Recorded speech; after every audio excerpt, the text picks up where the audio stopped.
What do you want me to write? A love letter? If you're willing to accept it, I'll write one.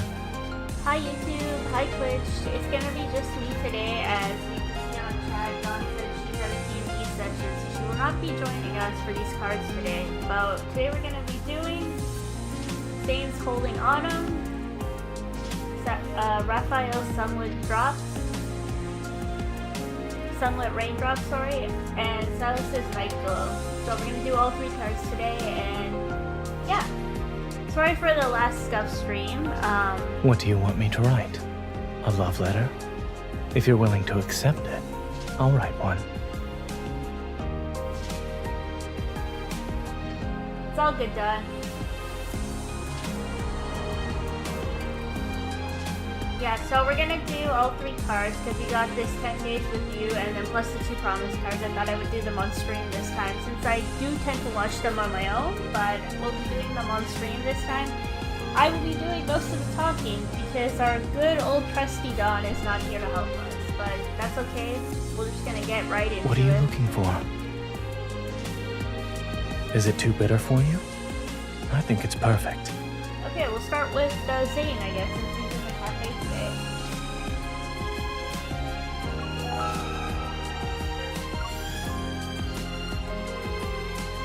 Just gonna make sure the music is right.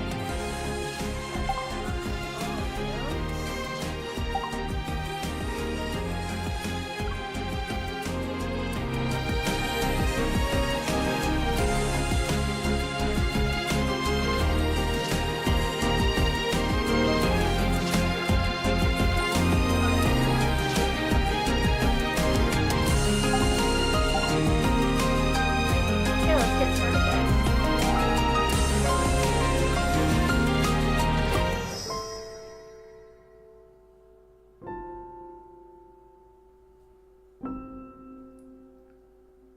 Okay, let's find the card.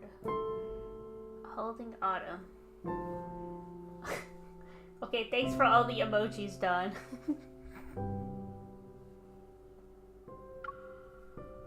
Oh, I gotta download it. I wonder what it would be like if Zayne and I were college classmates.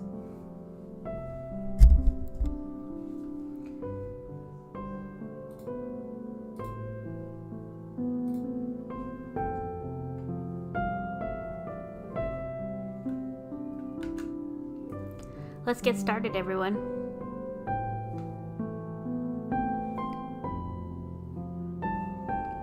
Oh, Dawn. Sounds like I want to be here for the cards.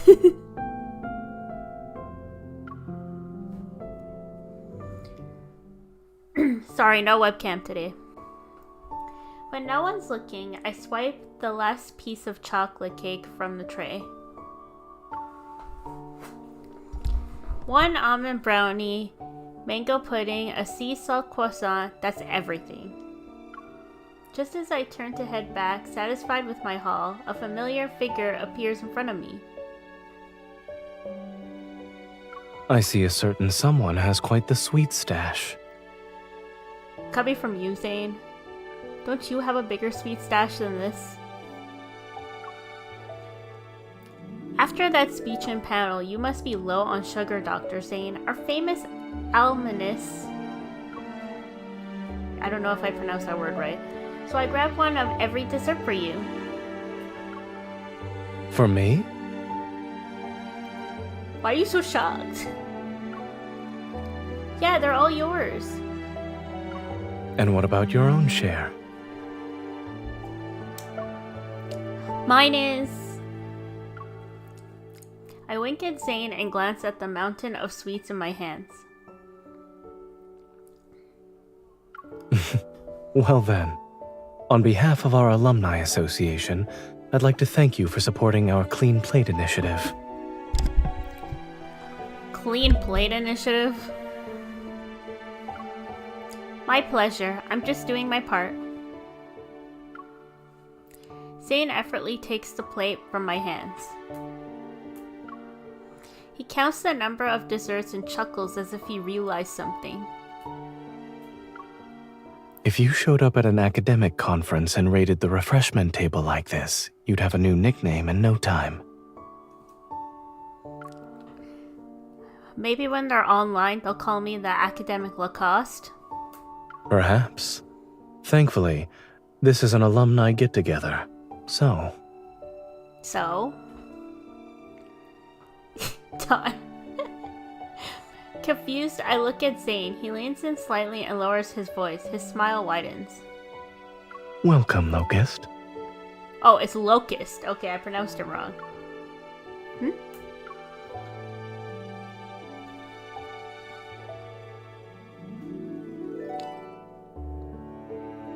Throughout the event, alumni keep coming over to chat with Zayne.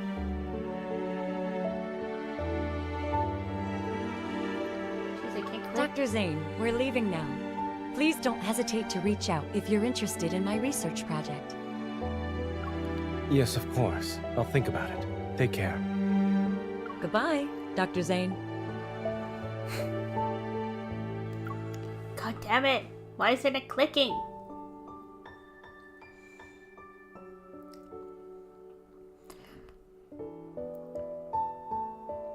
After bidding farewell to several alumni,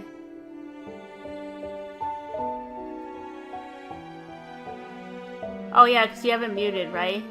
I got scared for a minute there. I thought you said the sound wasn't working on stream or something. After bidding farewell to several alumni, Dr. Zayne, busy and popular as always, finally makes his way back to me. Done? The official work the university needed me for is over. Oh, good. Campus tours and sitting in lectures are what's left. They're optional. Shouldn't you be sitting though, Zayne, in them?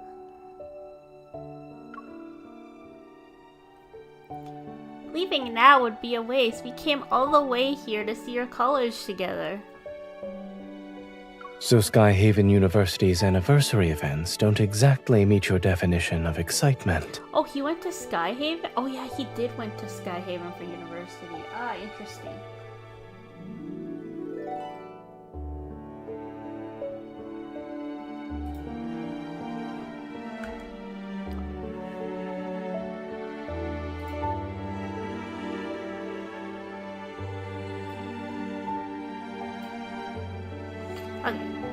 Sorry, I was just fixing something.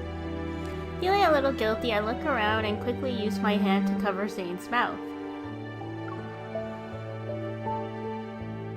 I didn't say that. Don't twist my words.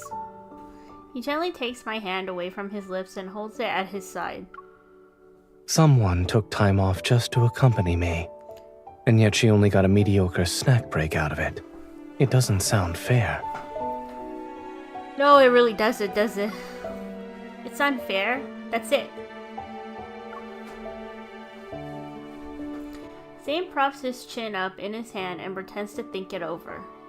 I'll ask the university about a super value alumni pack in advance next time. Does that even exist? Can I choose the gift? Free gift? I'd like a few extra servings of Dr. Zayne's personal time. Of course. They've already been reserved for you. He holds my hand as we follow the crowd out of the auditorium.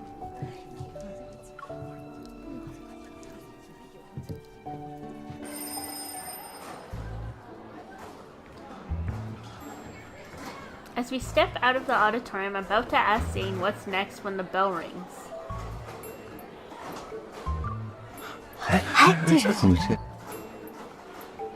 That was only in the first class? I thought the whole morning was gone just like that. Done. Stop being dumb. Suddenly, the hallway is filled with noise as students pour out of their classrooms. The narrow space becomes crowded. Zayne gently pulls me aside so the students can pass. Hurry up! We're going to be late for lab!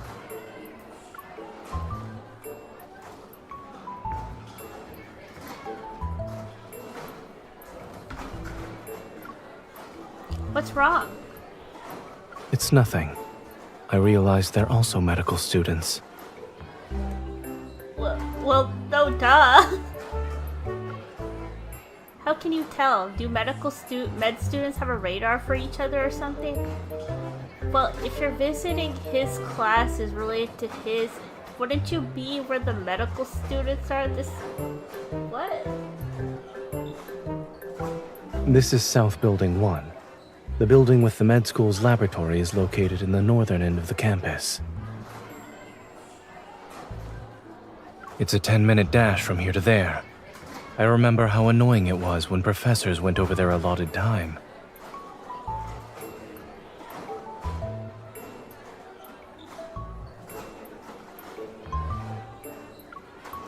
Being late for class sounds almost inevitable when you have to run that far.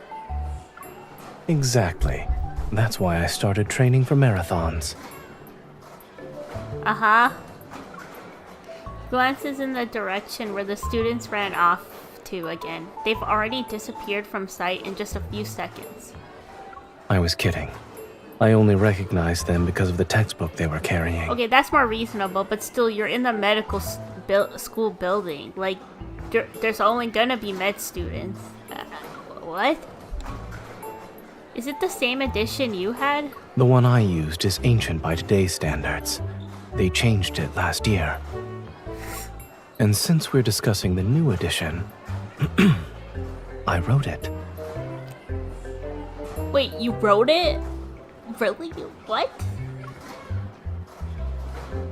Any idea why I'm suddenly feeling kind of in awe of you, Dr. Zayne?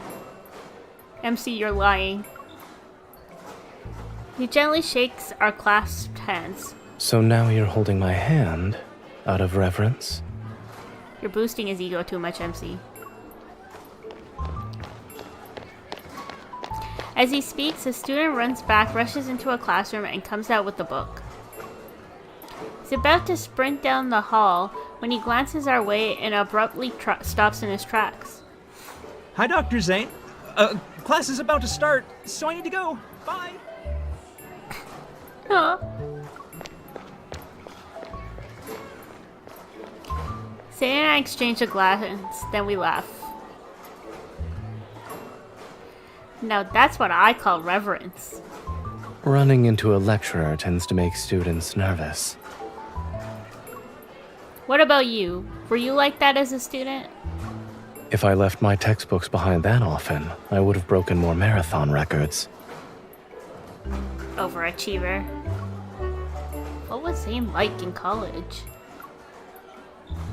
I've always been curious about this. Maybe today I'll finally get some answers. If we're not in a rush to return to Lincoln, then why don't we enjoy a little taste of campus life? What do you think, Zayne? Now you're my fellow senior classmate. Zayne blinks at the sudden change in how I address him. I'd be honored to help Then he out a reveals junior a big classmate, smile. miss. Involt, come on, it's a 4-star card. You telling me you're speeding up the lines for that?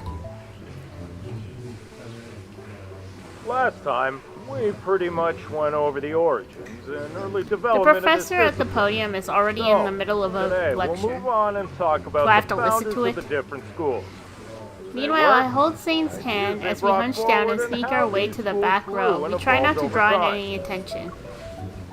Is this your first time being late to class, Zayne? You've helped me add a new experience to my life today.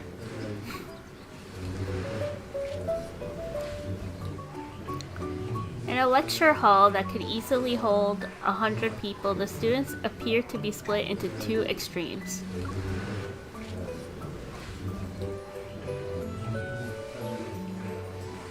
Those in the front look focused, while the ones in the back are slouching and half asleep. Actually does sound like real university experience, because that was true. As soon as we sit down, Zayne leans down and looks at me. He practically sprawled across the desk. See, I sat at the front. Chat, I sat at the front like a good student I am. Wait, why do you look like a pro at slacking off in the back row? I had a quick crash course in back row survival. Or like you were too bored of the lectures, so you just didn't ignore them because you already knew the material already. I know how you work. He gently places his hand on the back of my neck and pushes it down as if he's saying I should lower my head. I should also lower my head. If we sit up straight and stare at the front from here, we'll stick out like a sore thumb. Good lord. I sneakily poke his waist. You're picking up bad habits too quickly. It merely proves that learning is about imitation. Also, I've always been a fast learner. That I believe. Still, it's kind of weird. We showed up late, but we somehow managed to grab seats in the legendary slacker zone.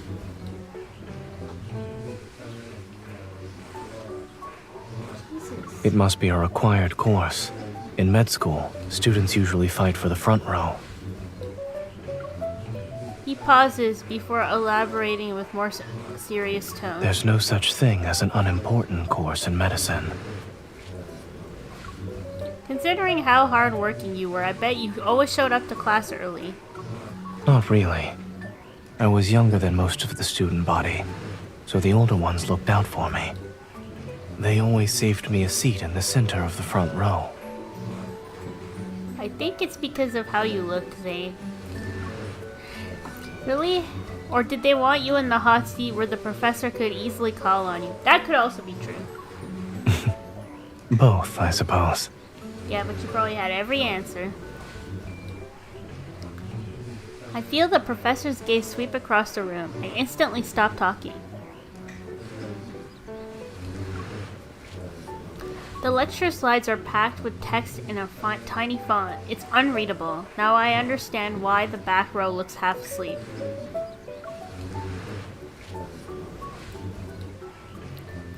At some point, Zayne sits up and actually pulls out a pen and notebook to start writing. Not wanting to cause a scene, I quietly take out my phone and text him. Yes, that's his nickname in my phone.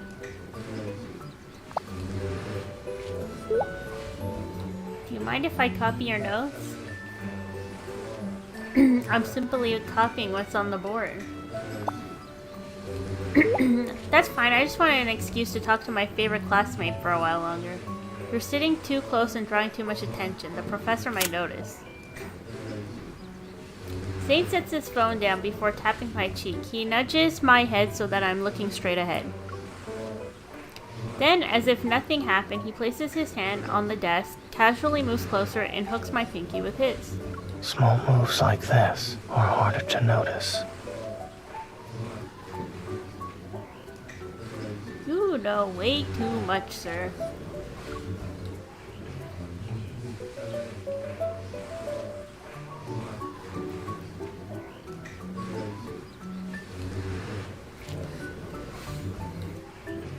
Part of me is listening, and the other part is lost in a fog of information for the most of the lecture. When the professor starts talking about his own life, I start paying attention.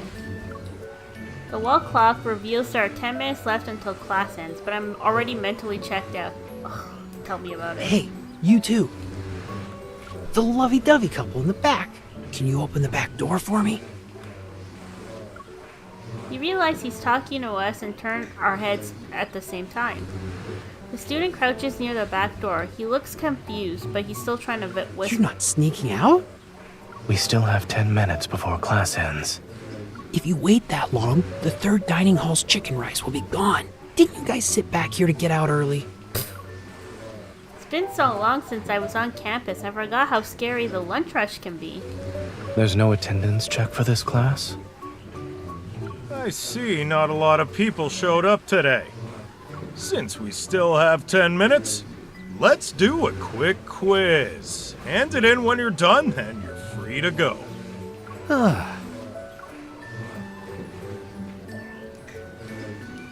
The student gives an awkward laugh before shuffling back to his seat. There's a defeated expression on his face. You don't even have to check in. Maybe we should just... Zayne has already started working on the quiz. Wait, are you actually taking the quiz? I need to test my newfound knowledge. Besides, what's the point of reliving student life if we don't answer a few questions? Oh my god, Zayne. Don, excuse me? Is there securities? Huh?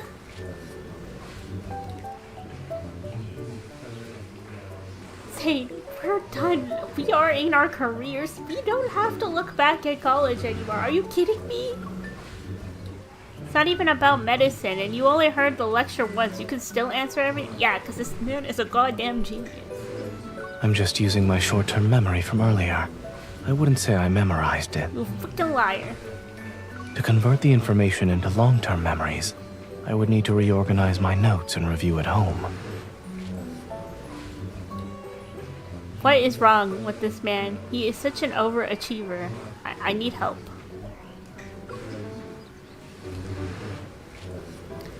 So you were really paying attention? I thought you were busy falling for me like I was for you.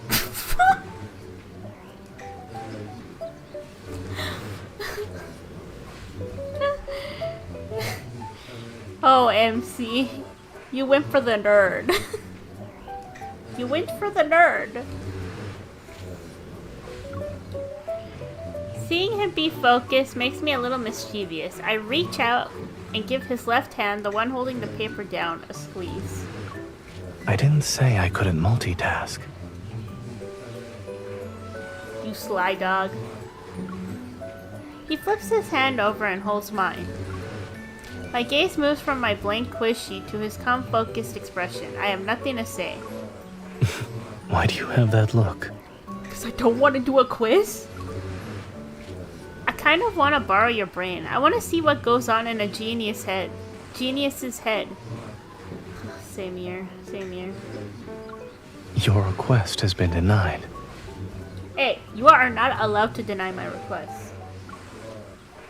Sorry, I just wanted to say the line here.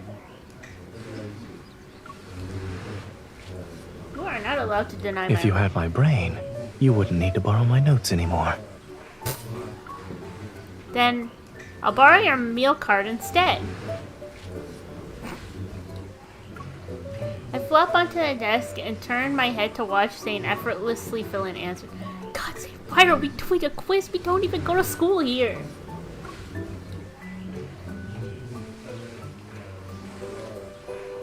When he finally puts the cap on his pen, he pokes my forehead. Let's go. It's still early. We can try our luck at the third dining hall. The chicken rice that student mentioned is delicious. Oh, Lord.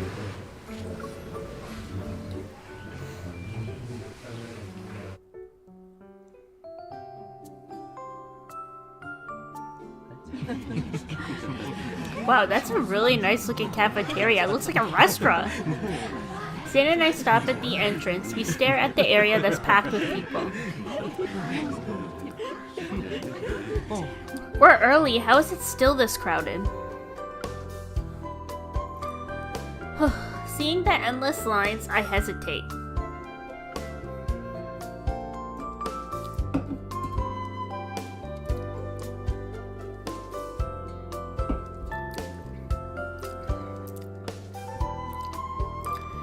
Zayne, weren't you this tall back when you were in school?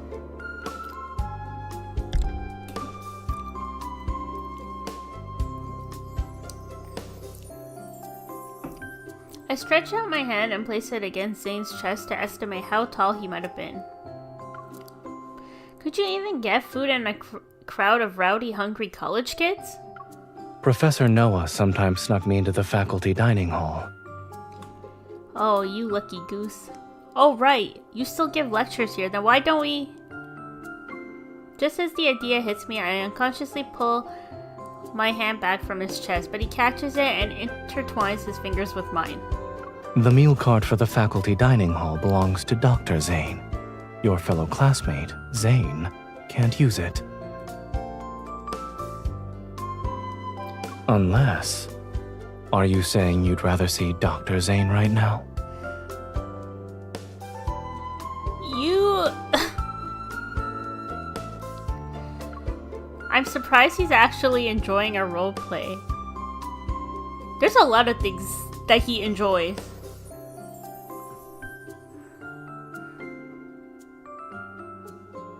god, what option do I choose? This is so hard. I like the doctor though. I think I want to go down. I do want to see Dr. Zayne. Because he'd flash his faculty meal card in the staff dining hall and say that I could order anything I want. The Dr. Zayne you're talking about doesn't sound like the one I know. Oh, what's your Dr. Zayne like? He'd take you to his secret cafeteria. Ooh, secret cafeteria. Why is that in quotes? After our earlier experience with the packed dining hall, a small line of students ahead looks blissfully manageable. Freshly made pancake. It smells amazing. No wonder it's Zayne's top pick. The vendor places light yellow batter onto the griddle. Perfect circles form and they instantly sizzle and set. Oh my god, One that sounds bear-shaped so delicious. dorayaki, please. Ah, that sounds so good. The vendor raises his head, spots Zayne, and his face lights up. You have class today, Zayne? Not today. I'm here for the anniversary celebration. I look at the students nearby who are holding plain round pancakes and feel a little confused. That should have been asked. Is the bear-shaped pancake some kind of secret menu item? I guess Dr. Zayne is a regular. I don't have a secret menu. It's just something fun I make for the kids. I tug Zayne's sleeve. Are you one of the kids he's talking about? Correct. The vendor keeps flipping dorayaki as he chats more freely. I watched him grow up. Back then, his face was smaller than a pancake. He is not small in any way. I thought he was the kid of some professor, but it turns out he was actually a student. College at 14. He flips a large circle with two smaller ones beside it. They form the bear's ears. Didn't you used to eat 2 of these by yourself? And the sweet tooth has always been there. The vendor looks at me. He understands and smiles. Ah, I see what's going on. You've grown up, Zayne. Here's your lovey-dovey bear pancake. Careful, it's hot. Oh, the vendor clocked him. I take the pancake and laugh. A lovey-dovey bear pancake, huh? That's not what it was called before.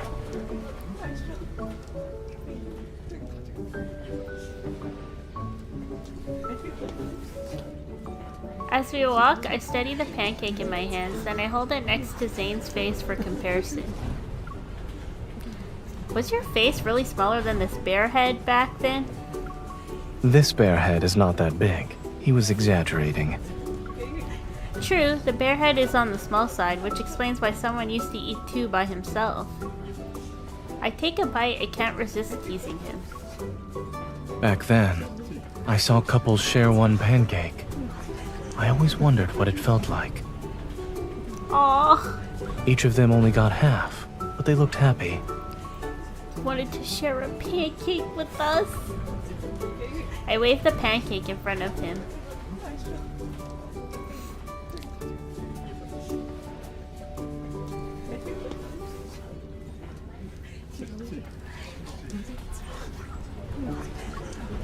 If you don't eat it soon, there won't even be half of it left.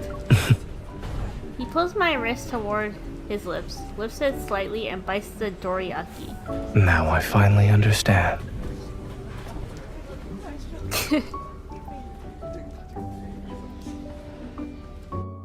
Alert.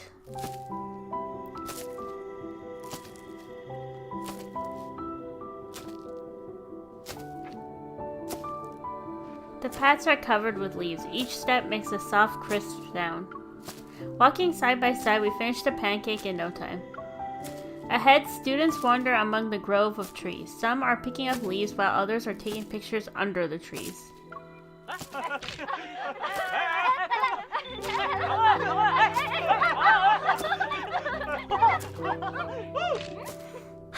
Oh, oops.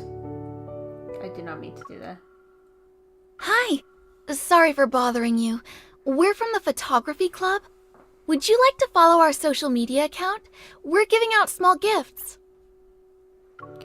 A student appears with a camera in hand and offers us a flyer.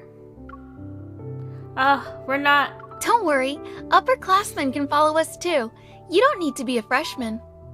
I'm about to explain ourselves, but Zayne pulls out his phone. I already followed the account. Zayne, we're not students though. Thank you. This is our anniversary-themed oil paper umbrella. Super photogenic in the woods over there.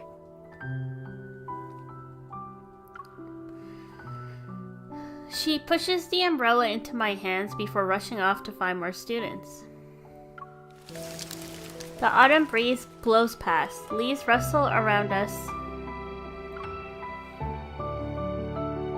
Surrounded by students who are laughing and playing, we can't help but feel a little out of place in our quiet corner. Oh my god, they're playing like the wedding banner BGM. I think this was not during Xavier's. Zayne, everyone else is collecting leaves and taking pictures. Aren't we kind of out of place? We're just walking around. He looks at the other students before shaking his head.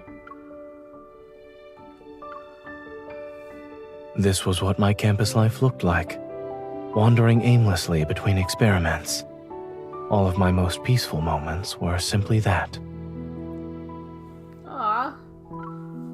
I gently swing our clasped hands. If we were together in college, I wouldn't have let those days be so dull for you. Oh, it's like in his I know you wouldn't. last year's birthday card when they talked about if they were together growing up.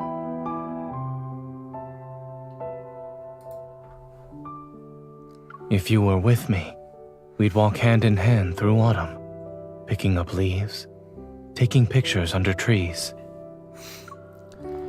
There's a wistfulness in his voice. I turn to look at him. You've imagined it before? I've imagined this scene for a long time. Well, the guy who became a doctor for us. Caught in a memory, he looks at the leaves above us. I remember the last autumn before I graduated with my PhD. Starting from the first day of the semester, I was always busy. When I turned in my dissertation, I walked out of the library and saw leaves falling everywhere. The trees were almost bare, and I realized that autumn would be over soon. We venture deeper into the grove of trees. The sound of talking students fades, and Zayne quietly stops in his tracks. For some inexplicable reason, you came to mind. Aww.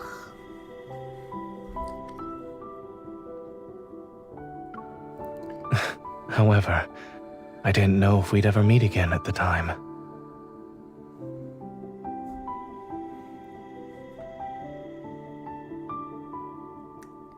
Well, you became a doctor for us, for MC. We didn't think you'd meet. Yay, it's the picture. This looks so cute.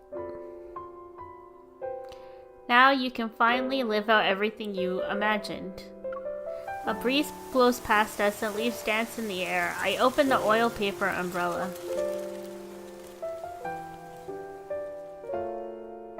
Surrounded by fluttering leaves, he looks at me and smiles. I won't miss another autumn again. Yeah, you really did wait for us, Zayne. Especially. He gently brushes away a fallen leaf from my hair. The autumn that falls on you. Ugh. God. Out of the corner of my eye, I notice a leaf resting on his shoulder. I motion for him to come closer. He leans in slightly, his warm breath brushing against my skin. I pluck the leaf from his shoulder. Does this mean we've caught autumn together? We could keep walking like this, take lots of photos, and press the prettiest leaves into keepsakes.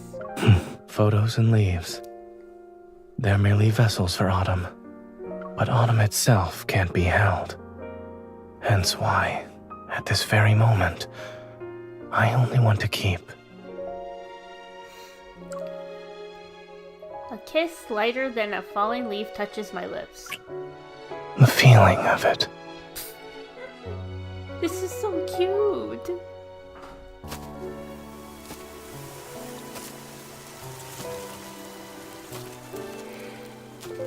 Walking over the fallen leaves, Zayne and I slowly make our way to the gate. Realizing our special little journey is ending, I stop walking. Once we pass through the gate, does that mean we have to say goodbye? My fellow classmate Zayne? You already miss me? We've only known each other for a day. Yeah, I really wish we were classmates during college. A soft sigh reaches my ears. I turn my head and meet Zayne's quiet gaze. Do you have any regrets? Perhaps. As I walked across campus by myself back then, there was a sense of regret sometimes. If you could go back, would you do anything differently? If I had the chance, I'd probably walk faster. Why? That way I could reach your side sooner. Aw. God, this bad, man. Oh, so in love. So, no, I don't have any regrets. In the crisp autumn wind, my hand is snugly enveloped in his as we walk through the gate together. I glance back and wave at the campus behind us. See you around, my fellow classmate Zayne. I turn back to meet Zayne's mirthful gaze. He pulls me into his embrace. Yeah. See you again.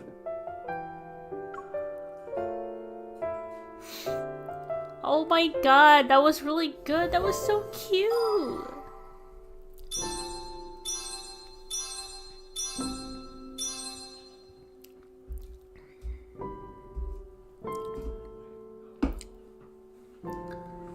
Oh my god, that was really cute. Really, really cute.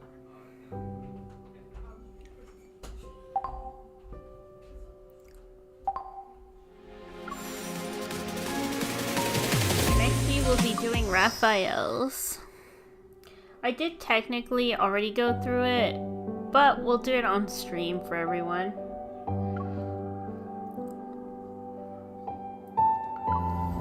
But we'll do it from the start, so I wanted to do it for stream as well.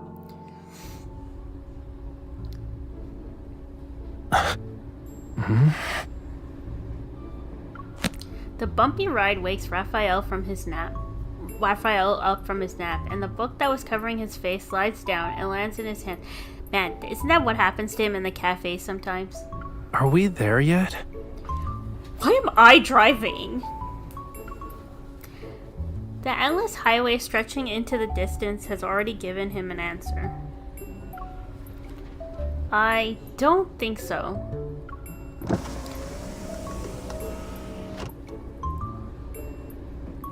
Rafayel lazily stretches, rolls down the car window, and yawns at the refreshing breeze.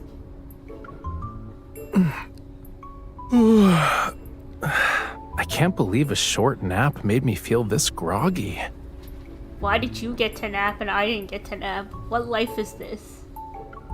2 hours is a short nap to you? Yeah, exactly. It was that long? We've been driving since, like, forever, and we're still not there? We? We? You mean me? I also want to know why we're not there yet. Rafayel, why am I driving? Navigation system isn't showing our destination anymore either. Our real-time location shows us traveling through a blank area. We haven't seen a lot of cars on the road. It doesn't make any sense. Isn't this supposed to be a famous tourist destination?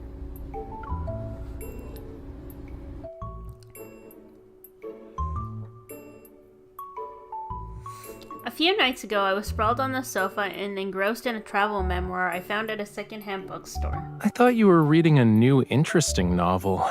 Why is it this travel memoir again? Why does it bother you? Oh, How many times have you read it? Aren't you tired of it? He's been wearing this in his event story too. It's literally the signal for something gonna happen. Why is he in his robe? Rafayel probably can't restrain his curiosity, so he pulls the book from my hands. Hey! It's my lifeline. Once this busy period is over, along with the next one, I might get the chance to travel. You and me both, MC. You and me both. Maybe he's genuinely curious about what makes this book so captivating. He settles onto the sofa with it and begins carefully flipping through pages. Rafayel, where's your actual pajamas? Don't tell me you only wear the robe. You always gonna get some every night? It's a signal, guys. It's a signal. I'll mark a few more places I want to visit. So when the time comes, I just pack up and go. Rafayel spreads the travel memoir out in front of me.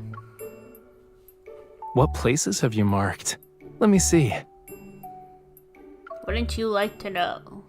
I flip the travel memoir to a page in the middle, pull the pencil from his pocket, and draw a 5-pointed star next to one of the chapter titles. Solaris. That's a beautiful name. Yeah. It's in the mountains by a lake. There are some hot springs and oxygen therapy. It's a perfect vacation spot. Millions of people go there every year specifically to watch the sun rise from the mountain, hence the name. The locals also make soup with mushrooms from the mountains and fresh fish from the lake. I can already imagine how delicious that combination must be. It sounds really nice. Hey, are you gonna hijack our vacation? Rafayel looks somewhat thoughtful, his fingertips tapping the photo in the book. He appears to be interested in the picture that was taken during the sunrise. Welcome back, Don. We are now doing Rafayel's card. When should we go? I like how he assumed that he was just coming with us. What if I wanted to go alone, Rafayel? Not you there. Probably not anytime soon. I need to get through work for this period, then the next one. This place looks like it's near Lincoln City. We could go on a weekend. You're not that busy, yeah? I've made up my mind. I'm going to start shopping for hiking gear. We'll leave once everything arrives, cutie.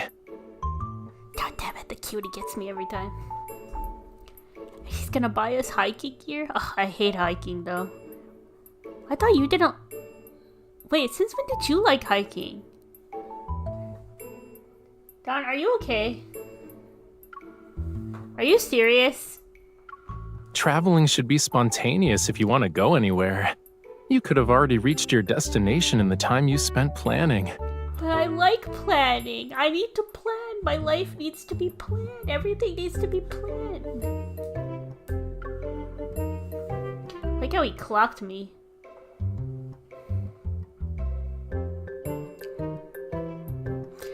So, at the crack of dawn, Rafayel dragged me along and immediately set off.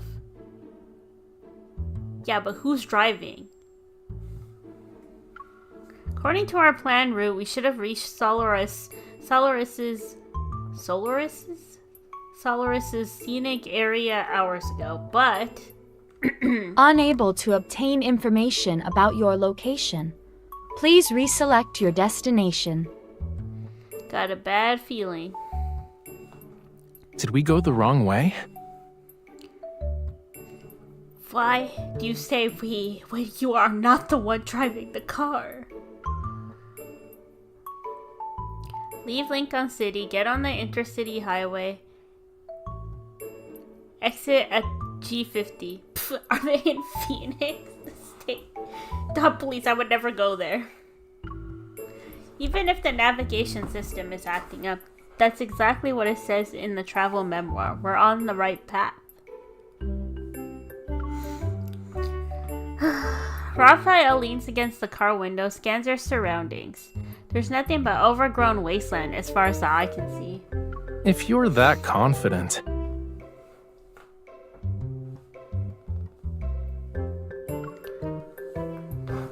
And we've discovered a new territory that hasn't been touched by human civilization yet. Huh? There's no way that could happen, okay?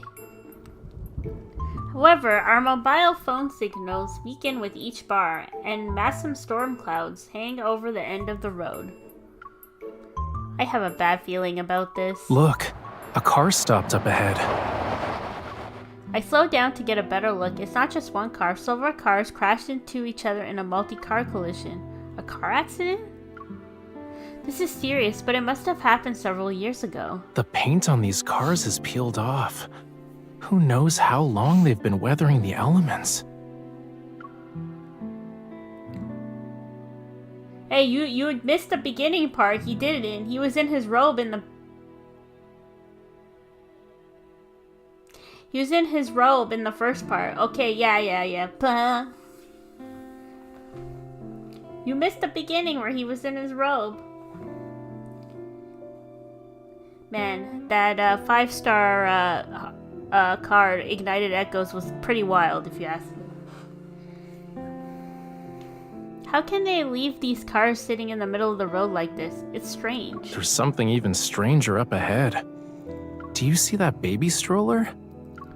Rafayel's referring to the baby stroller lying inexplicably across the road, its wheels covered in moss and its sun-shade possessing a gaping hole. Did someone abandon it here when they were halfway through their journey?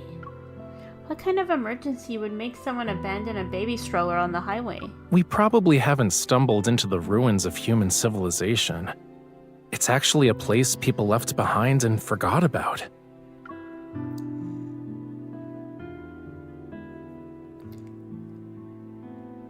The scenery along the way becomes increasingly bizarre as we see road signs with peeling paint and high-rise building walls covered in creeping vines. When I see Solaris. Oh, it's Solaris. When I see Solaris at the end of the road, I can hardly believe my eyes. We're here?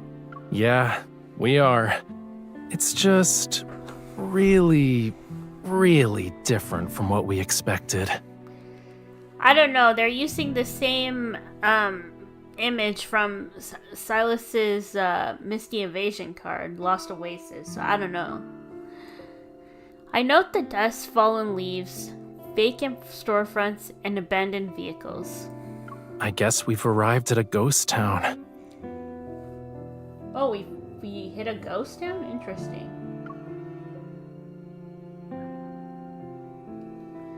Endless rows of empty buildings loom under oppressive shadows with an eerie, unsettling silence. Let's take a look.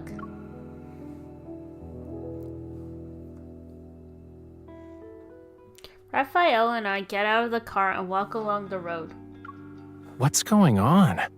Judging by these tourist attraction posters and visitor notices on the walls, we're in the right place. We are. Yeah, I saw that restaurant in the travel memoir. But someone pressed the pause button on time overnight.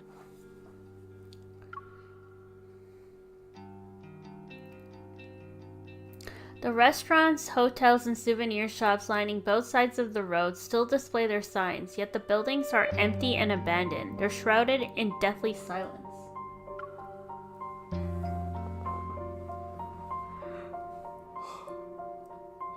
Excuse me.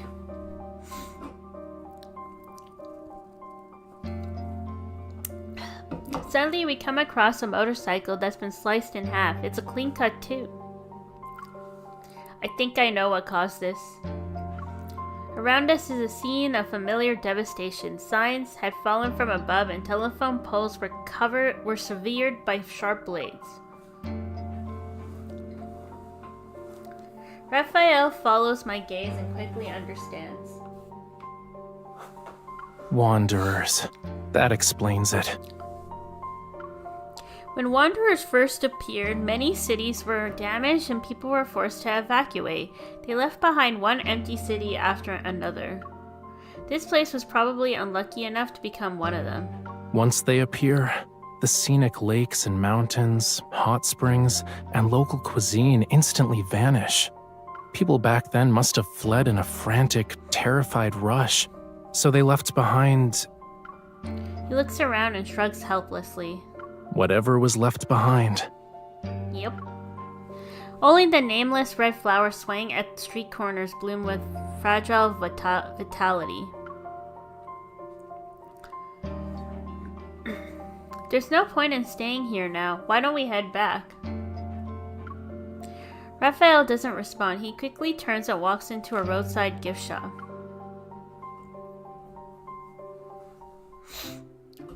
Although no one has maintained it, everything in the store is well preserved. Rafayel picks up a hiking pole from the shelf. What's this made of? It's lightweight and collapsible. Yeah. It's actually 10 times cheaper than what I bought online. If I had known, I wouldn't have bought the equipment ahead of time. I could have just gotten everything ready-made. Rich guy. You're right. The products here are cheap. Rafayel, look at this bag. Isn't it cute? He takes the backpack from my hands and carefully reshapes the monkey's flying head. It returns to its fluffy form. Now it's very, very cute. I'm saving that line the way he says that. This monkey seems to be their local mascot. There are lots of monkey keychains in front of the cash register too. Maybe the monkeys live on the mountain. We can look for them when we go hiking. We're still going? Huh? Huh? You look just as clueless as this cutie patootie.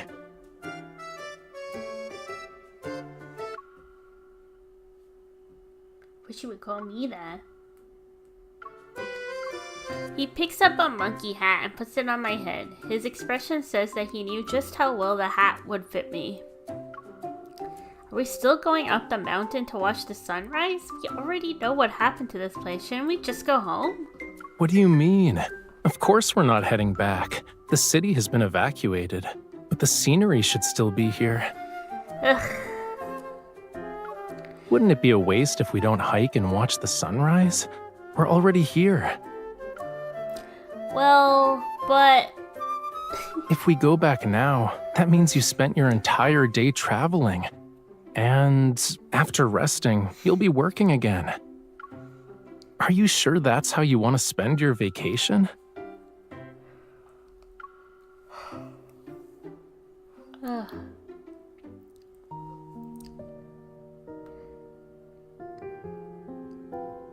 The "we're already here" spell is still effective as ever. I only hesitate for a few seconds before he convinces me.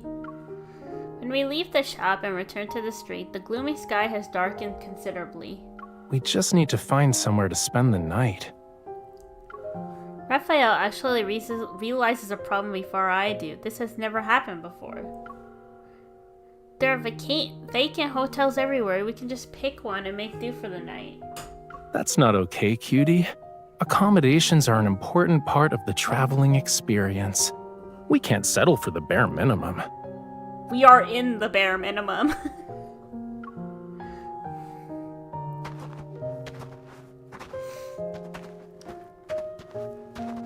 After walking another 700 or 800 meters, he stops on one side of the road and pushes open a courtyard's gate. There's a guest house here. Wait, a guest house with no one running it is just someone's house. That's not right.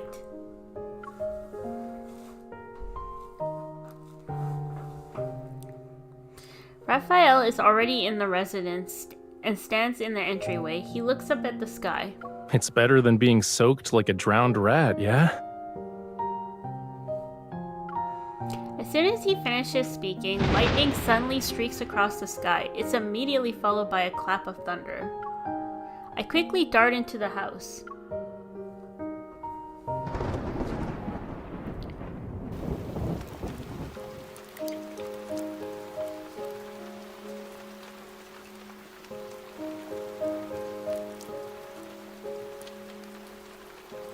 Sure enough, torrential rain falls outside and the entire world instantly turns dark and gloomy. It's clean enough, but I'm not sure if there's anything we can actually use.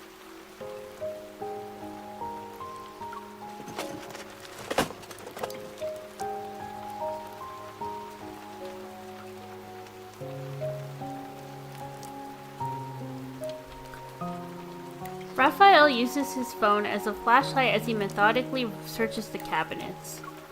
Ooh, nice. There are several scented candles here. At least we'll have some light.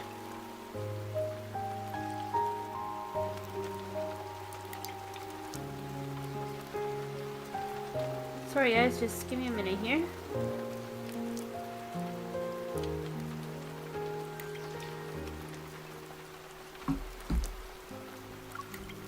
He lights the candles and brings over a notebook from the counter. Under the warm candlelight, he opens it. Look at this. It's the homeowner's handbook. The homeowner was probably a tour guide. Everything she recorded is related to guests' arrival dates, what their needs were, stuff like that.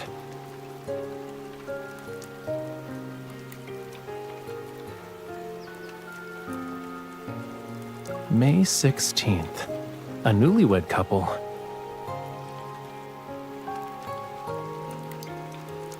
Note: they wanted to take a few simple photos by the lakeside at sunset. Need to bring reflectors and a tripod. May 20th. A family of 4. Note: the old gentleman is 70 years old. Need to prepare hiking sticks, a thermos, and breakfast. A hospitable homeowner like this probably wouldn't mind if we stayed the night. Oh, sorry guys, you just saw Don's name. Shit. Okay, I should turn the do not disturb on. One second, I'm gonna turn it on.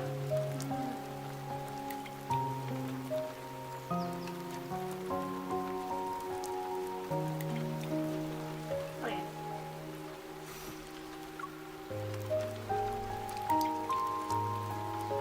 The next few pages have photos pasted in them. They look like they were done on a whim, yet every single one is so beautiful that it could rival the photographs a professional would take. What technical skills do you need to photograph beautiful scenery? A casual shot of anything would look good. Turning further back, there are photos of her with guests. Each one shows smiling faces. These tourists look like they're having a great time. The last page lists a date from 10 years ago.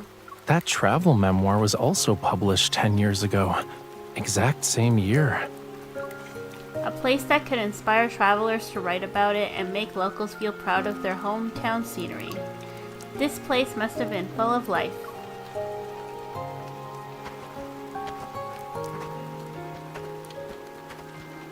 I walk to the window and gaze at the empty city with dark clouds above it. I genuinely feel sorry for what it's become.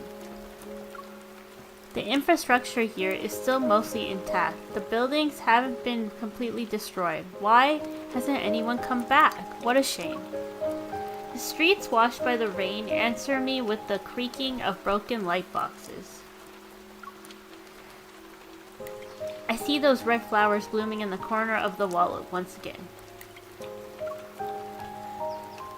The petals and stamens seem to have crystals on them. They mysteriously refract light in the darkness. That's not right. Something's off.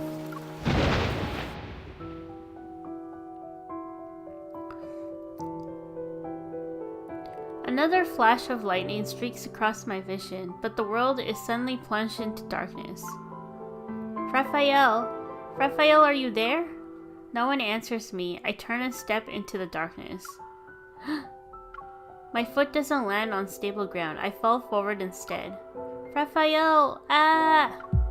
I don't know what's happening. The weightlessness makes it feel like my heart has been thrown into the air. Is anyone there? Hello? Light, sound, and even my breathing are swallowed by darkness. It's as if the world has cast me into a rift in space and time. I don't know how much time has passed, perhaps 100 centuries, before a glimmer of light finally appears at the end of the abyss.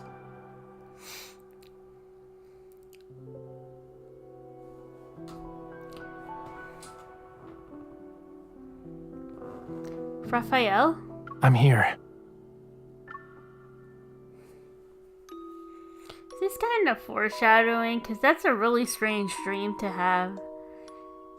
Ugh. They've been talking about separation too much, and it's scaring me. I do not want another sad ending in a main story like with Zayne. I'm telling you, I cannot handle it.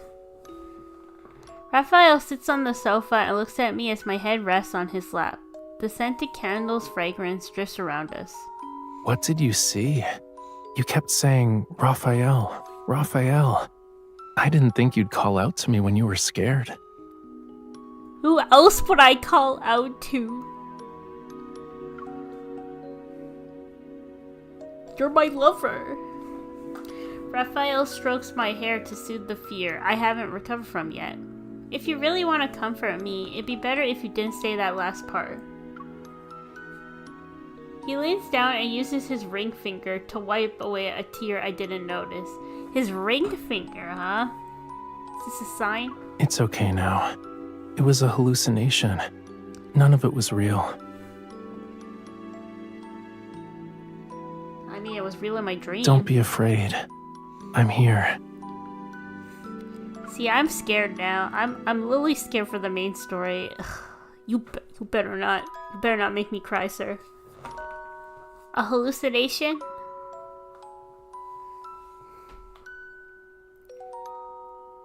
Rafayel picks up the homeowner's handbook again, while directing his gaze toward the window. The red flowers are the reason why no one has returned. Tucked in the last page of the handbook is a short diary entry where the homeowner attempted to describe what happened using calm, objective language. The crystals on the flower petals and stamens are from toxins the Wanderers released. Whether it's the pollen or the fragrance, both cause significant damage to human nerves. People end up trapped in painful hallucinations they can't escape from. Oh, that's horrendous. It's just like what happened to me.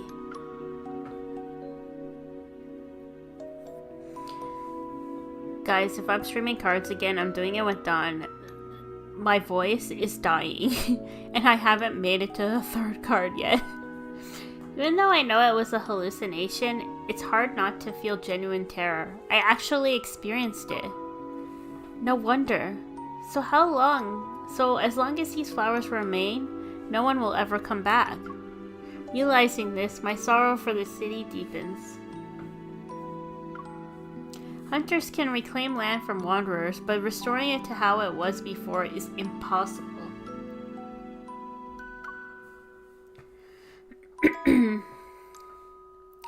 Deep in thought, Rafayel looks out the window. If it stops raining tomorrow, should we go hiking to watch the sunrise? But the sunrise here isn't what it used to be.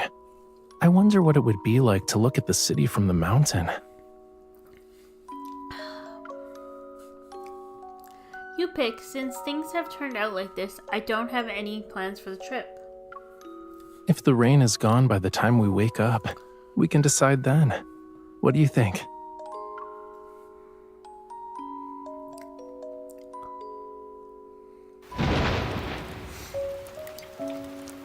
That night, I don't sleep soundly. I'm in a daze until I'm jolted awake by a clap of thunder.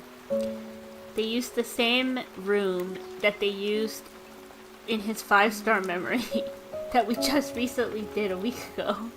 What?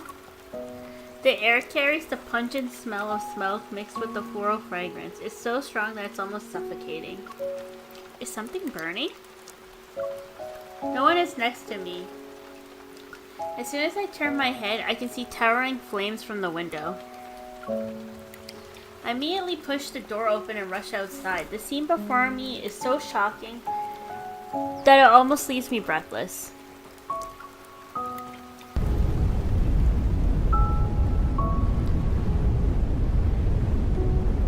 Oh, he's using his evil to burn things again. Beneath the torrential downpour, unextinguished flames rage. The scorching fire devours the night more fiercely than the storm itself. Setting fire again? The crystals attached to the flowers shatter within the flames.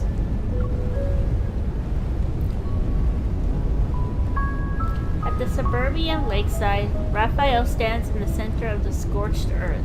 The wildfire's glow illuminates his profile that has been drenched by the heavy rain.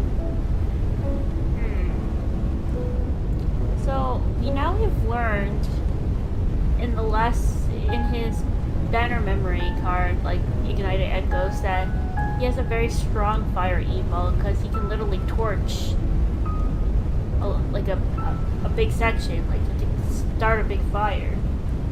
So his evil is stronger than we thought. Rafayel, how long have you been standing there? Every inch of his skin is as cold as ice, and even the warm light in his eyes seems to have been soaked by the rainfall. It appears dimmer. I was just thinking about waking you up. A spectacular sight like this isn't something you see every day. You mean things burning in the rain? Why? I couldn't sleep. When I woke up and saw these flowers, I felt uncomfortable. So you wouldn't burn them all? These flowers are beautiful. It's a shame that the hallucinations they bring are far from being pleasant, though. So what did you see, Raphael, in the hallucination? So after thinking it over, I decided it's better to burn them. I'll be eliminating any possible troubles in the future.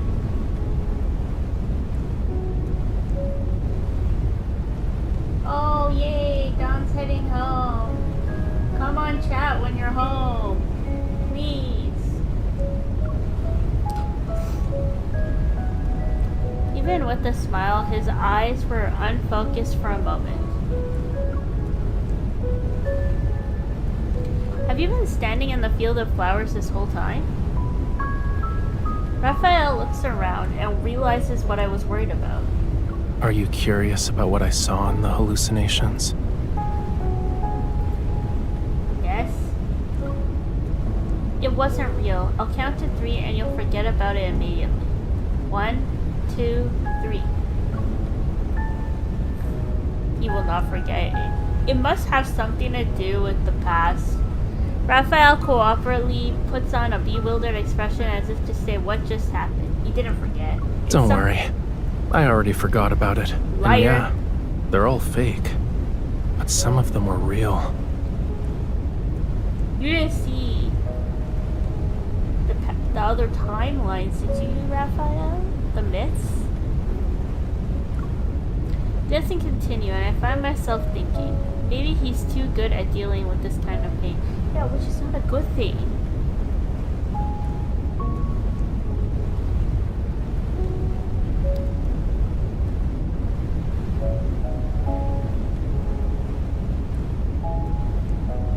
Oh, thank you for the follow, Vina. Really appreciate it. Thanks for following on the channel. Yet, after a brief silence, he gently flicks my forehead. At the very least, I'm certain about one thing. You won't let any tragedy happen between us. So, everything will be fine. I'll just refuse to believe the hallucinations are my reality. Why do I feel there's more to this as you say that? He quirks an eyebrow, and flames more brilliant than crimson engulf the swaying flowers. I invited you to see the sunrise with me, and this is the sunrise. It's flame in the rain. What? How's the sunrise? It might be the most extraordinary sunrise I've ever seen. You're about to make the whole city rise from the ashes. Thanks for the lurk. Thank you for the follow. Thank you for the lurk. I hope you're enjoying. Thank you.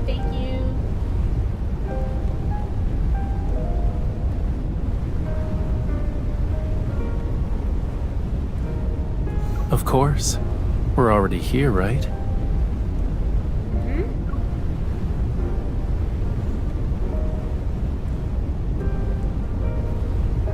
He clenches his fist and steps forward only to stagger. I reach out to steady him. Stop using your E-ball. It's fine. It's already over.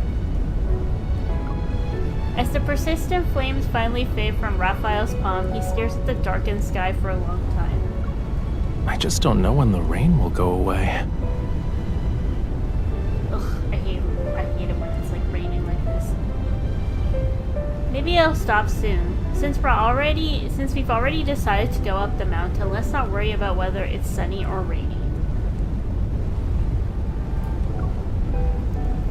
I looked it up earlier. Today's sunrise is at 5:20 a.m., so we should get up at 4 a.m. But like, it's already 2. They're not gonna get up. The sunrise doesn't care about how many hours you slept. Fine. I'll do the sunrise a favor and try getting up early for once.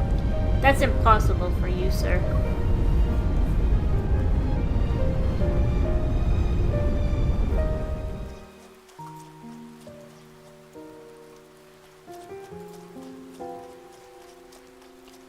When I open my eyes, it's already 6 o'clock. Yep.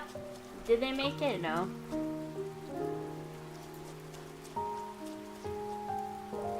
The alarm we set was turned off at some point. Rafayel isn't in the room.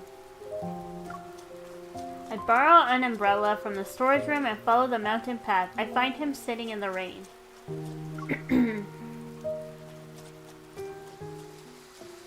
Oh, I love the image. Probably gonna change his phone picture to this.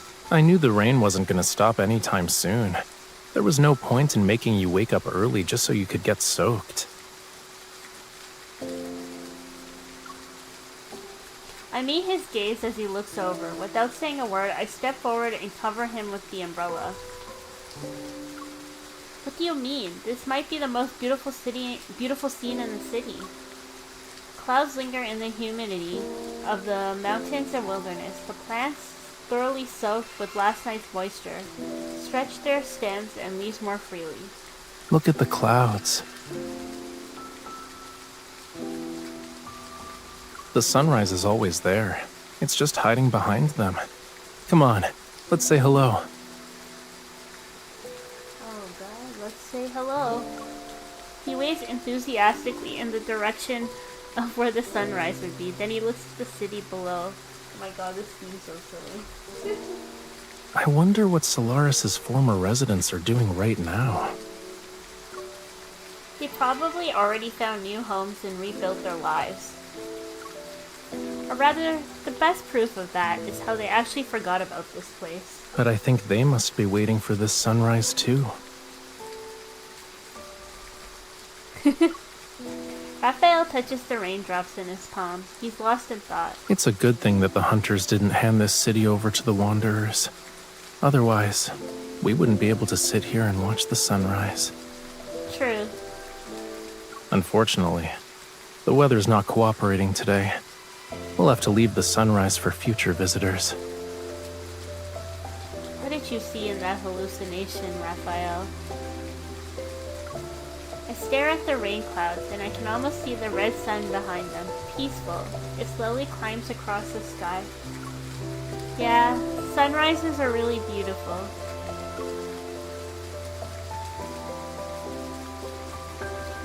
He still wants to do one more thing before we leave.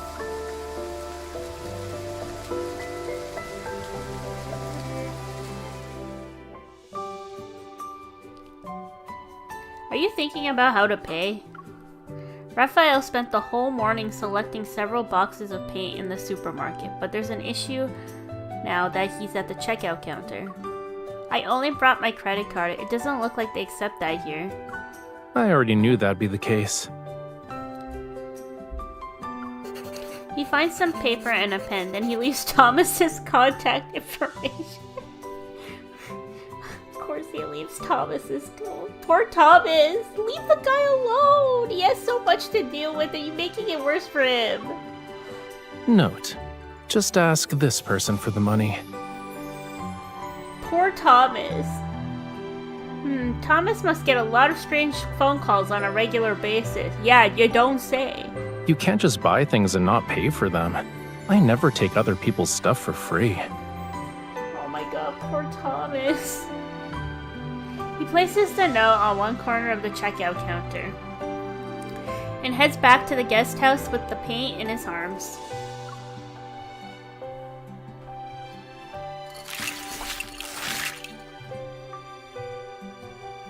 Before noon, he grounds the last few flowers into paint. The crushed crystals gleam with a saturated red.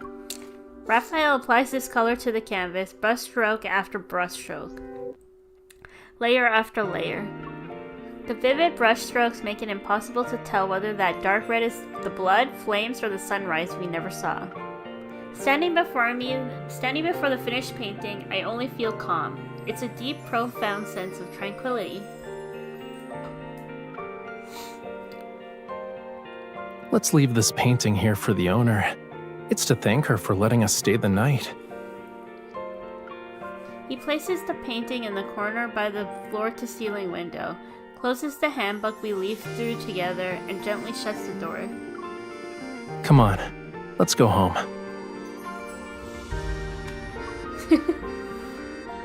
You still didn't tell us what you saw in that dream. Just as we're about to drive out of the city, two deer poke their heads out from the mountain. Their big eyes blink as they watch our car. Deer! The deer! Raphael, look! There must be a lot of animals on the mountain. I excitedly want to point them out to Raphael, but I see he's asleep already and is MC, why are you driving the car? Ugh.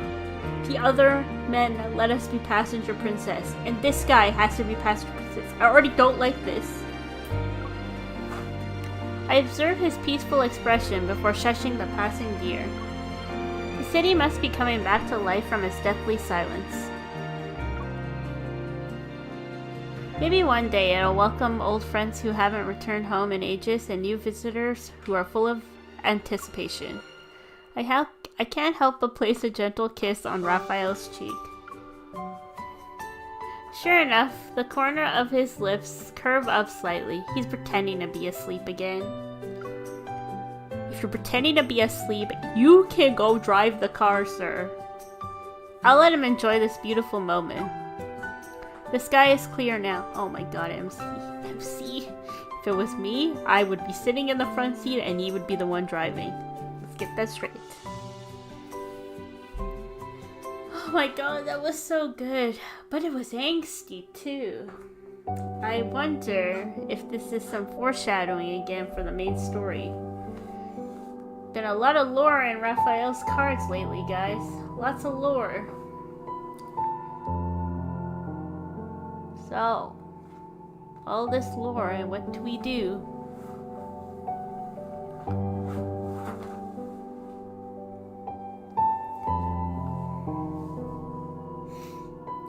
Alright, next is Sylus' Nightglow. We're just gonna take a short little break. I'm gonna grab a glass of water, and I'm just gonna get a stretch in, and then we will do Sylus' part next.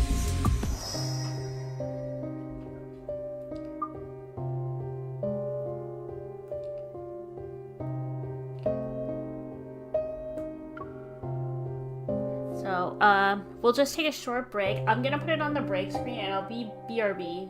So just hang on, guys. I'll be right back.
Alright, chat, I'm back.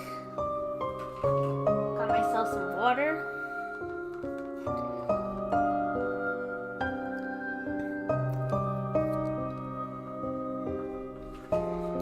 And this will be our last card for today.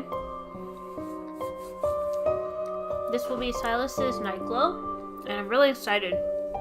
And this was the free card we got from the 10 days with you. You're the unexpected mark etched into my life.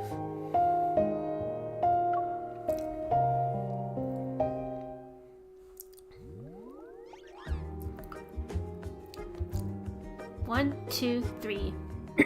It's been 3 days, and Sylus still hasn't shown up. Since I haven't seen him in a while, I wonder what he's been busy with lately. I'm not used to not having him around. I take out my phone to voice my protest.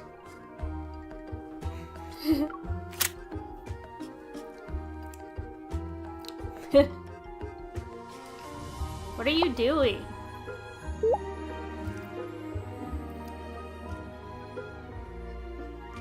There are things that need to be dealt with, kitten.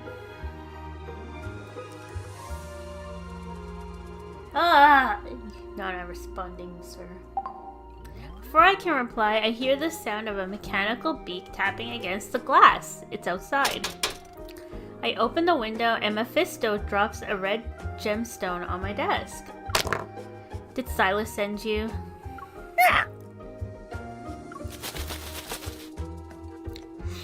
He flies off with a flourish.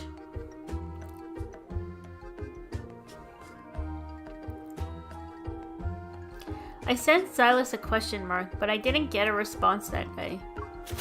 The next day, a familiar mechanical figure appears again soon after my message is marked as read.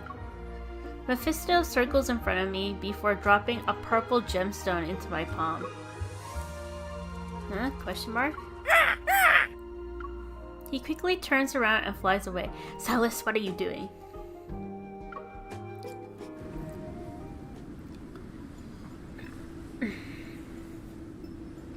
No hunt zone. In the time of Sylus's absence, I continue visiting no hunt zones to carry out my missions. After a night of intense fighting, the massive wanderer finally shows signs of fatigue.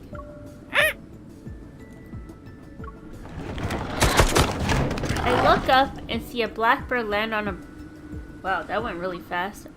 I look up and see a blackbird land on a branch. The wanderer roars and lunges toward me. I force the wanderer to fall back. Now I finally have a moment to look at Mephisto. Are you just gonna watch and not help me? I don't know why Dom loves this bird so much. I wave my hand at Mephisto, who tilts his head. After he picks up the gemstone and flies a little farther away, I aim my firearm at the wanderer.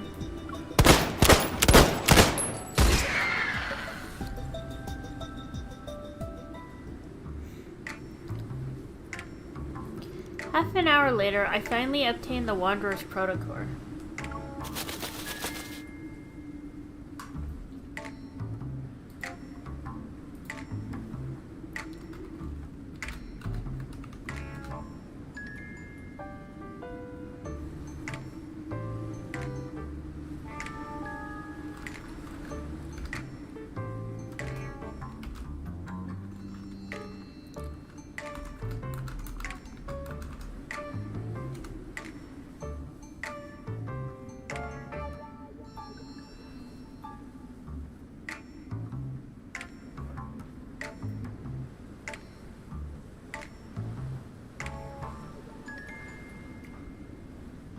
Mephisto places a green gemstone in my hand and perches on my shoulder. He starts kneading. Thank you for the massage. Oh, Don's gonna love that. Why did you bring another gemstone? This is the 7th one. I grab Mephisto and shake him up and down. Oh my god, MC. You abuse him so much. The work Sylus is busy with. Is it turning you into a gemstone miner? I Guess not. After finishing the mission, I couldn't resist calling Sylus. Oh my god, MC is really missing Sylus. Yes, guys, that's the one I'm using for Sylus. That's my favorite one, and you know why. Sylus, what's going on with Mephisto? I see he did his job for today. Okay. Yeah, he's been carrying stones in his beak every day recently. Aren't you worried you'll tire out your bird? He's not that fragile. And even if he was exhausted, he'd still show up on time. You don't like any of the stones I had him deliver? It's not that. I just don't understand why you're giving me so many of them all of a sudden. Besides, it'd be more efficient if you showed up in person. I've been a little busy lately. Are there other people with you?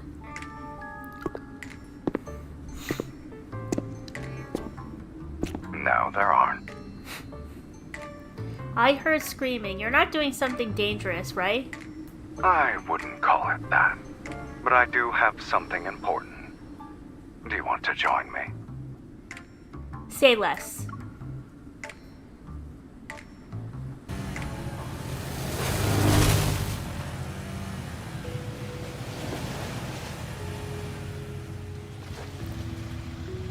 Following Mephisto, I ride the 270 HM through the disambiguation area. Tires crush the old equipment scattered on the ground. Harsh sounds accompanied by an engine's roar continue to echo. Abandoned energy stations disappear behind me. A villa located at the border between the N109 zone and disambiguation area appears. I can hear the sound of machinery inside the villa. However, upon pushing open the rooftop door, the bloody scene I had imagined isn't present. The night is black as ink. Only one person who's polishing gemstones on the sofa is illuminated by the light. Sylus lazily leans back, holds up the gemstone toward the moon, turns it around, and then slowly shifts his head.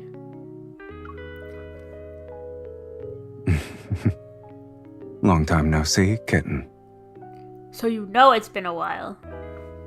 Hey, if all you've been doing is polishing gemstones, why haven't you been seeing us, sir? Sylus passed the empty space on the sofa, and I squeezed in beside him. Taking advantage of the moment, he lowers his head to polish the gemstone. I sniff the air. Sure enough, it still carries the lingering scent of gunpowder and blood.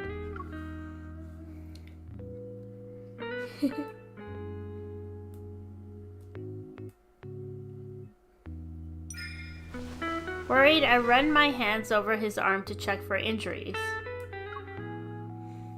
So, you've developed a habit of tickling people when you don't see them for 10 days? You call that tickling? Tickling.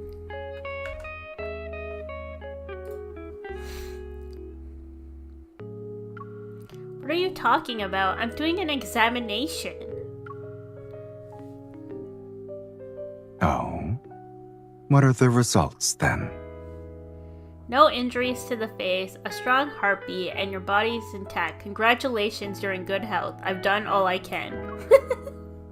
I'm about to pull away when Sylus catches me. I take the opportunity to link our arms together. Now it's your turn to confess. What were you really up to while you were gone? Did you see what's on the table? You ignored us for gemstones, Sylus. We are less important than gemstones to you? Brilliant gemstones of various colors are scattered on it, but the most striking one is the green diamond in his hand. It still needs to be shaped.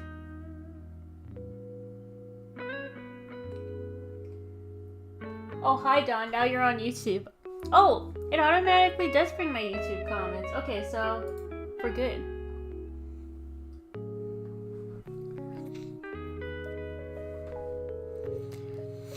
Yes, so I am multi-streaming to YouTube and Twitch, so you will see both comments pop up.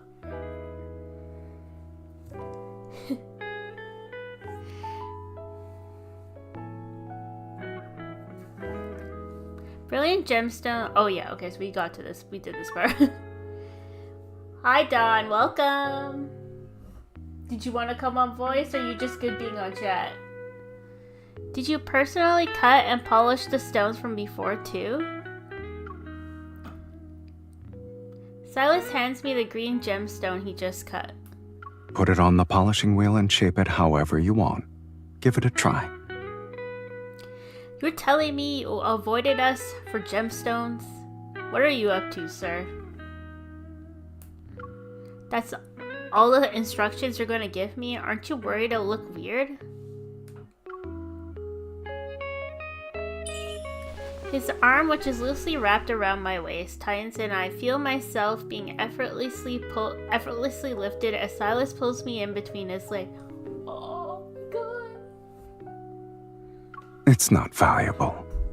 Relax. Wow, MC's so attached. Are you serious? The polishing machine whirs to life and I carefully grip the gemstone. I press it against the polishing wheel. You're tickling the gemstone now. What, you want us to keep tickling you, sir? 'Cause I can.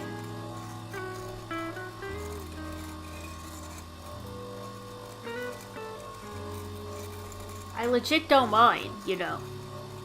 I'm worried it'll get damaged. Besides, I don't know what you want me to polish it into. Since I'm letting you handle this, just do whatever you want.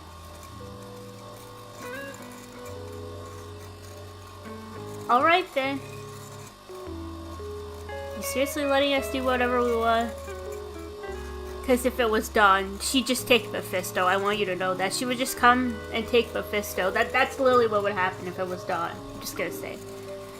What if the final result doesn't meet your expectations? Why do you look so excited? Yes, Dawn, you did miss. Why are you worried when I'm not? Polishing gemstones requires precise control. I have to shake my wrist several times in a short amount of time.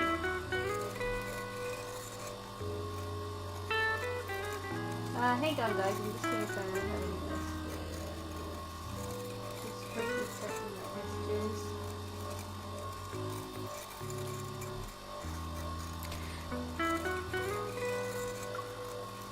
Lower your wrist and rest it on the table. It'll be easier. Oh my god, this is so cute. What the frick? He's teaching us how to polish his gemstones. I'm melting.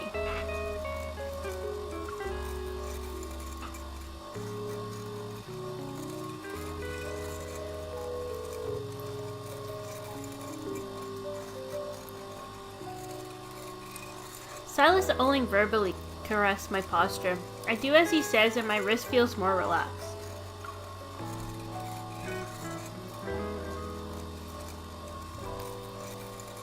You're good at this. Gemstone polishing must be your new hobby. I was just killing time. But it got boring pretty quickly. Polishing rarely has any surprises. Every result is exactly as you'd expect. So why don't you just get someone to do it for you, rich man? The force and direction you use dictate the mark it'll leave. Sylus' breathing moves closer. I'm distracted for a moment and accidentally grind away a small piece of the gemstone. ... It's a very distinct irregular cut. This is why you should not trust us with this. Didn't someone just say every result is exactly as you expect? Not when you're doing it, MC. If the gem had a mouth, it'd probably ask how this accident happened. Well, unfortunately, we're distracted by hotness here, so... Looking at the brilliant gemstone I polished into a straight shape, a hint of unease wells up in my heart. Aww. You said it wasn't valuable, right? It's not that valuable. The part you removed was only worth a few of Anakinas' bases. You know, that really hurts, man, okay? It really does her? Like, what? Even if I mortgaged everything I own, I still wouldn't be able to pay it back. Exactly. What? That's so much money. I wasn't thinking about that. However, you can compensate me if you want. I only accept cash, though.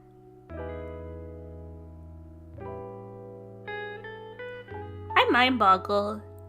There was a double meaning to that, wasn't there? There was a double meaning to that. He said that in such a way. Then I have nothing for you. Looks like I'll have to... Trust me, MC, that's the compensation he wants, and I can't slide my thing. I grip Sylus' wrist with both hands. Capture the leader of Anakainas first. Are you saying you won't compensate me? Who said this was about compensation? Fussing over trivial matters would make people think you're broke.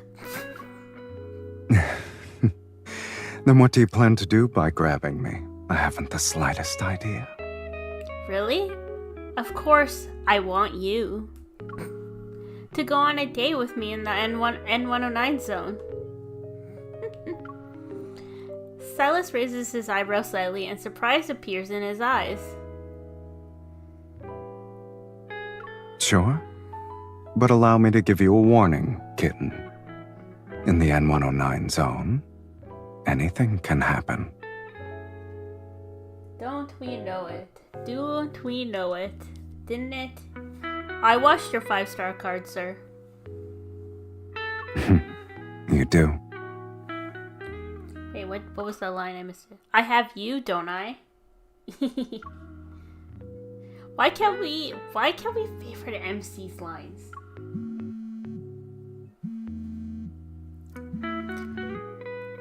Just as we're about to leave, Sylus' phone suddenly buzzes. He glances at it.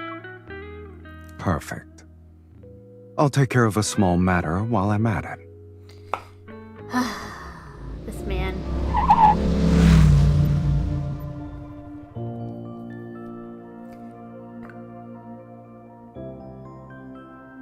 Why are we playing the music from Xavier's spicy scene?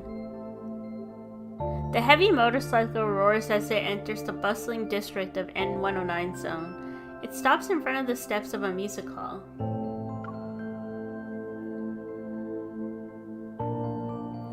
Taking the invitation from Sylus' hand, the attendant leads us through corridors that resemble a golden maze.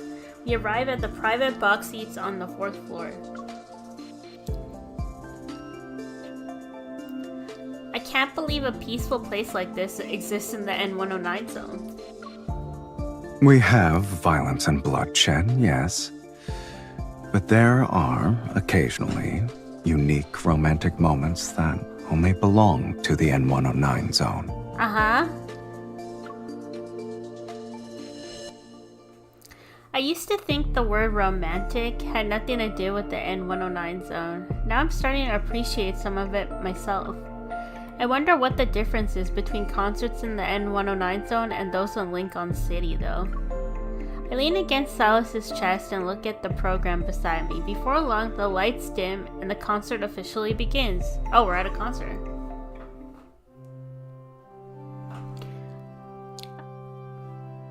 Excuse me, Infold, I didn't even read that line before it went next.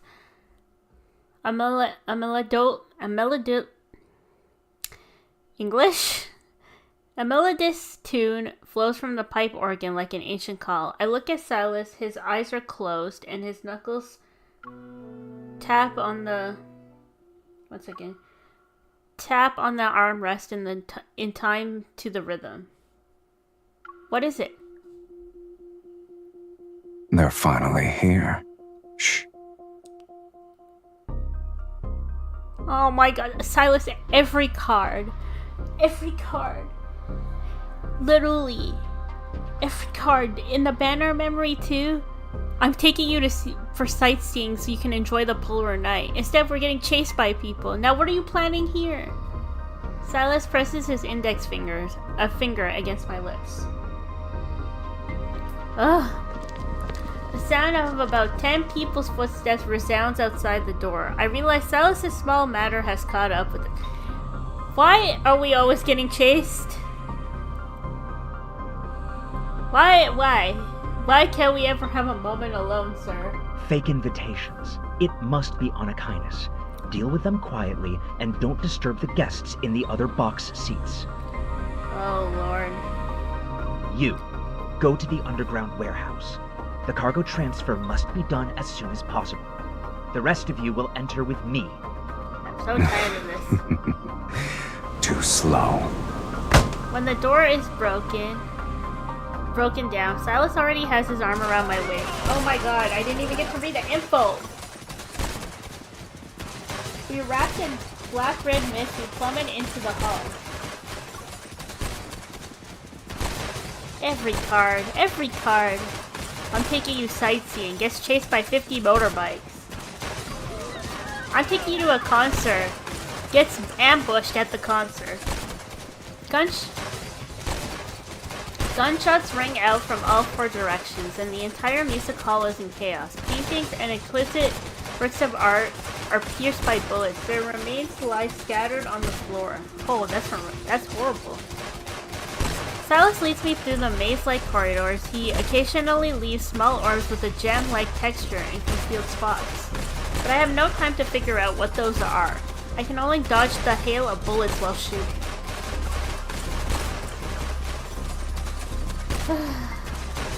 Weren't we supposed to listen to music? Why do these gates always end up in battles and destruction? Don't these gunshots sound good? 2 on the right. Can we ever have a normal night? They're not as pleasant as your singing voice. I'm flattered. Sylus! An attendant suddenly leaps out from behind Sylus. I immediately raise my gun to aim at Sylus' head. Once I pull the trigger, he tilts his head slightly and the bullet grazes his ear as it knocks the gun away from the attendant's hand. As the last attendant falls, we finally have a moment's respite. Don't you think you owe me an explanation? I'm here to retrieve my stuff.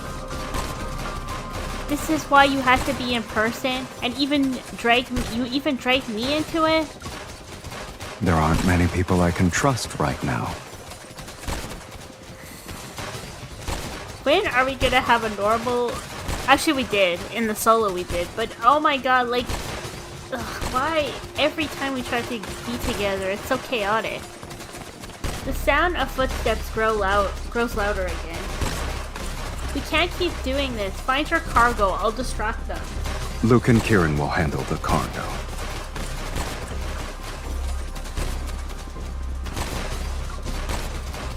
Let me show you something more interesting.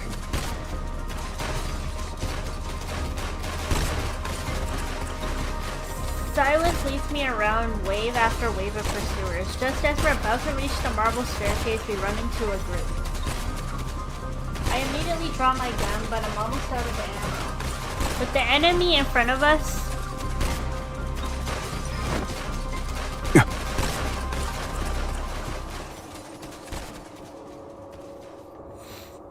I push Sylus into a narrow secret passage. I don't even have to look to know he's very displeased right now. Sorry, you'll have to deal with this cramped space. We can move when those people leave. We saw them a few seconds ago. They should be around here. You guys guard this area. The rest of you can start searching. I spoke too soon. There's another exit. Let's go over here. He knows the routes like the back of his hand. Lead the way. The secret passage is only wide enough for one person to pass through, which is a problem for Sylus. He's too tall and imposing. Seeing how Sylus is unable to stretch out his arms, struggling to lift his legs, and forced to slow his pace, I try to hold back my laughter. I'm just trying to imagine this giant trying to get into this small hole or something. You can laugh a little louder. Ahem. Don't worry. I won't tell anyone that you... Good. Excuse me, Infalt? Ahem. Don't worry. I won't tell anyone that you acted like a snail in the secret passage. Good. Thank you very much.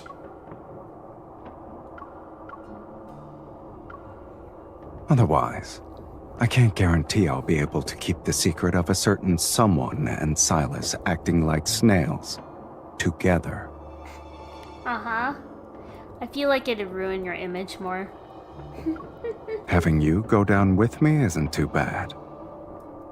Oh, please. I'm not the one going down. Be honest. Why did you need to be here in person? Couldn't you have let Luke and Kieran deal with these people? That way you wouldn't have to struggle through passages like this one. Someone whom I haven't seen in a long time wanted to have a date in the N109 zone. Do you think there's another reason? It felt like I was the only one who thought 10 days was too long. The narrow passage is quiet. The only sound here belongs to our slow, careful progress as we move single file. Even though Sylus is ahead of me, his breathing echoes through the empty passage. It's almost like it's right next to my ear. This is weird. I keep my head down and watch my footing. It's not until I walk into Sylus's back that I realize we've reached a wider passage. Where? It seems we reached a place that's directly above the venue. Sylus crouches down beside the exit. Ahem, I see we're here. I heard only small animals like to express themselves by nudging with their heads. That was an accident. Just forget it even happened. Excuse me? I crouch down beside Sylus and reach up to rub the spot I bumped into, but he cups my cheeks with both hands. Expressing yourself like an animal every now and then isn't a bad idea. Are you calling us an animal? Excuse me? I will not be insulted. What? Why did it go so fast? What? Sylus leans down and gently rests his forehead against mine. 10 days really is too long. Finally, do you get it? If you're with someone, 10 days without seeing them is way too long. We leave and Sylus nonchalantly steps into the crystal chandelier hanging in the center of the ceiling. Then he pulls me to his side.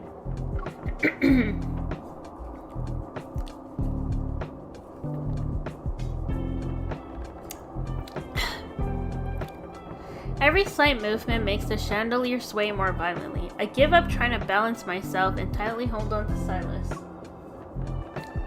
So this is our last stop for the day? Mm-hmm. I thought a concert in the N109 zone would have some kind of surprise. Yep, Mephisto.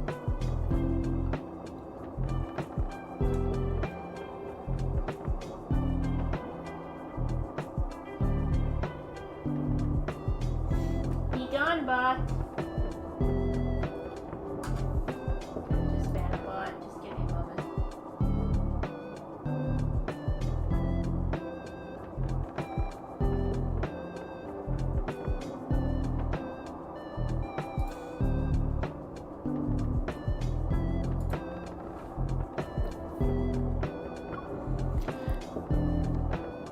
Did I read that part? Oh yeah, okay. Mephisto's here, so they should also be. Sure enough, Luke and Kieran, who are below us, make an okay gesture to Sylus. They wave at me before disappearing. The concert isn't over yet. Now you want to finish. Don't you think fireworks are a perfect way to end this date? Are you gonna blow up a satellite again? If Anakinus is involved, then these can't possibly be ordinary fireworks. Yeah, pretty much. Go. What are you blowing up now? Sylus places both hands over my ears, and his voice becomes muffled. This is the best spot for watching fireworks in the entire music hall. Don't blink.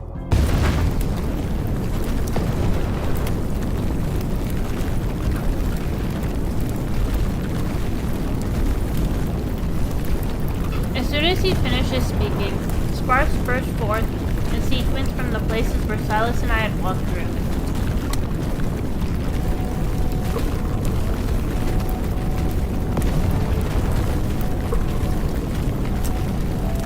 Why are they playing a spicy BGM?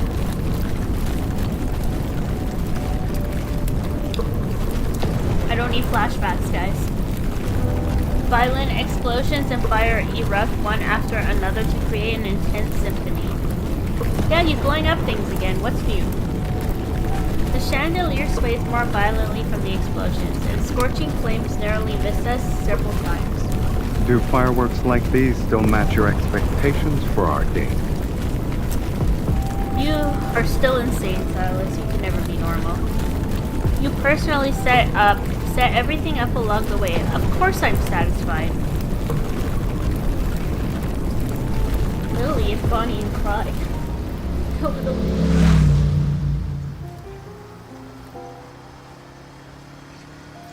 The firelight gradually fades into the night. After the special fireworks show ends, Sylus takes me back to Lincoln City on his motorcycle. Even though we're going at our usual speed, time passes quickly. The moment we have to say goodbye arrives in the blink of an eye. We're here. Sylus, don't you think tonight's moonlight is perfect for another ride along the river? You don't want to go home, kitten? Of course not. My arms tying around Sylus's waist. It's very obvious. I guess you weren't quiet because you were still processing the explosions from earlier. Explosions like that are nothing compared to the dramatic scenes I've witnessed around you. After all, you're Anakainis' leader. My life is like a movie thanks to you. I never know what dangerous scene will unfold next. You're welcome. I should really commend you. It's impossible not to get used to this kind of life with you. If there's ever a day when I don't hear gunshots, I might feel restless. What should we do then? Lincoln City is no longer suitable for you. If you ever want to move, Anakainis will welcome you. That's the third time. He's like mentioned this so much now. In his other card, I think there was another card too that he mentioned it before. He's been begging MC to move with him. More foreshadowing, guys? More foreshadowing? I take off the helmet painted with a golden crow, but Sylus presses it back onto my head. Didn't you say you wanted to go on another ride? Hold on tight.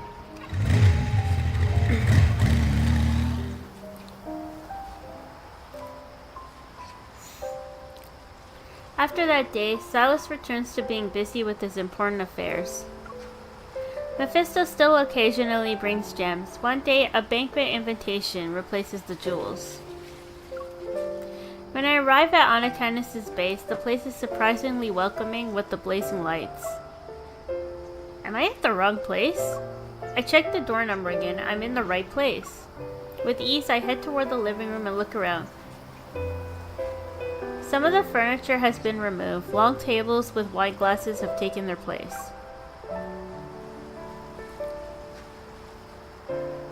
You're here. Perfect. I turn to find Sylus, whom I haven't seen in ages. He's wearing an impeccably coordinated suit as he stands behind me. Before I can even speak, two servants escort me into a luxurious dressing room.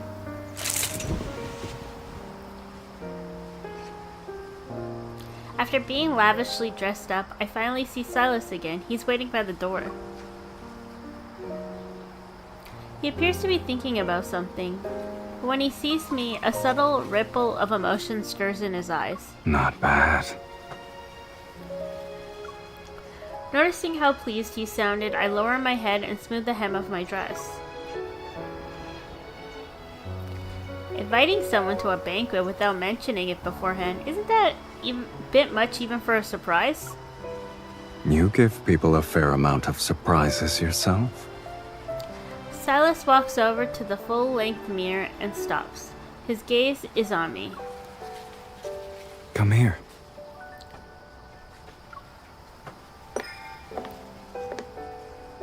I walk over to him and he gently guides me to sit on the cushioned stool.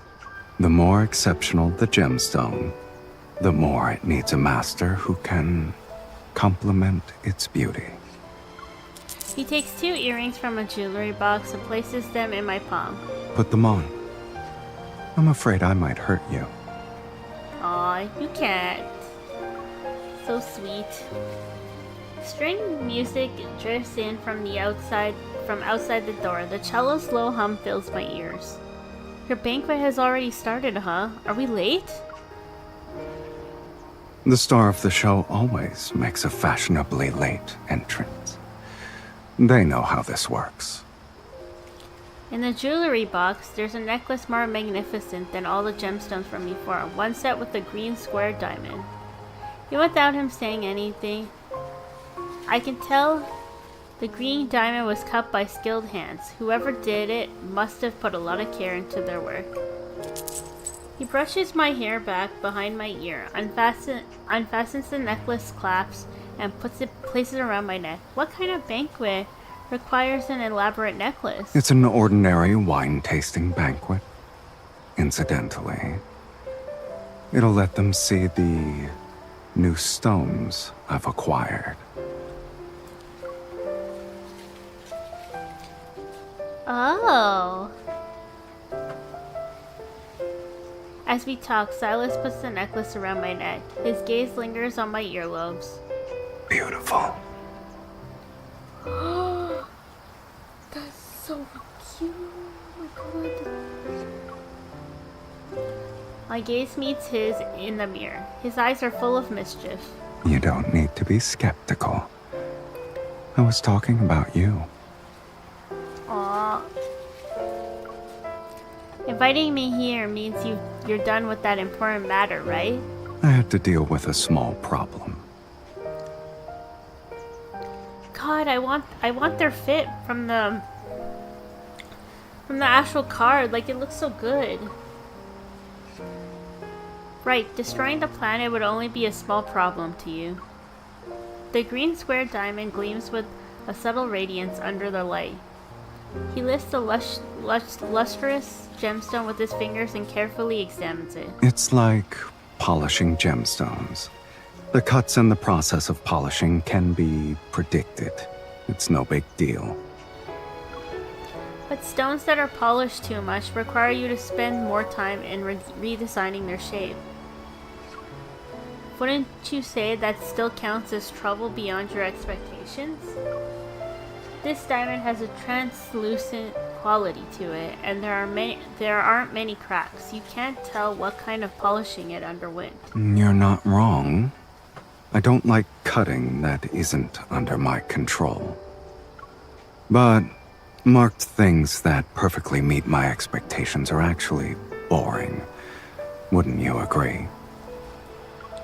Smiling, he takes my hand and leans in. I look forward to the chain reactions brought about by those unexpected marks.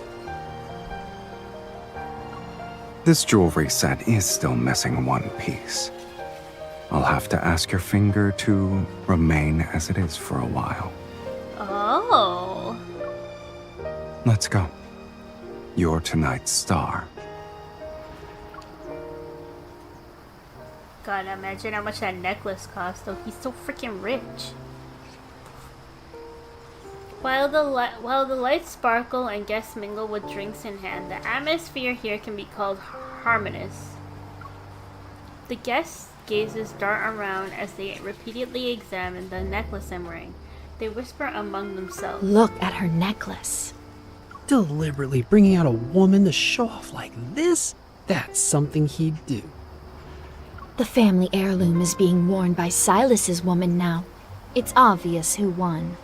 Oh. So he's showing us off. I turn my attention to Sylus, who's pouring wine into a tall glass. You sent me that invitation just so I could help you show off jewelry? Did you steal these from your enemy? Sylus gently twirls his wine glass. Correct. Your hearing is good. Keep eavesdropping for a bit. I don't need to. They're discussing it very loudly now.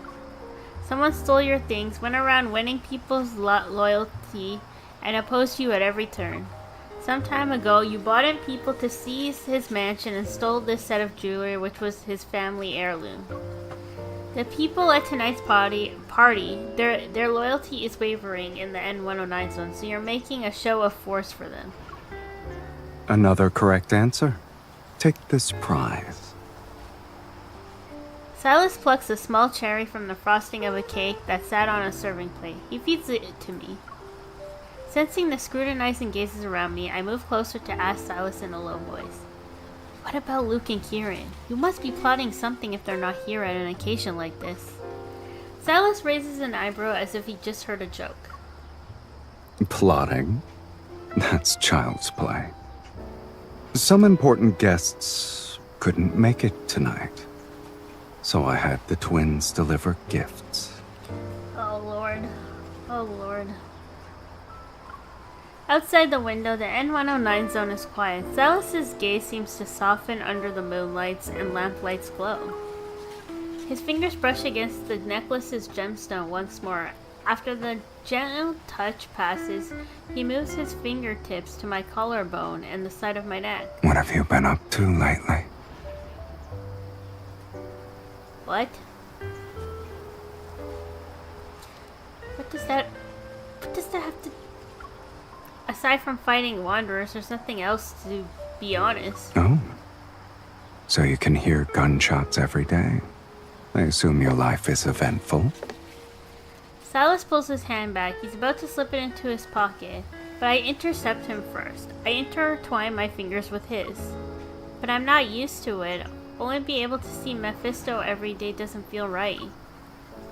Seemingly hearing the answer he wanted, Sylus drains his wine glass with satisfaction. I've been very busy lately.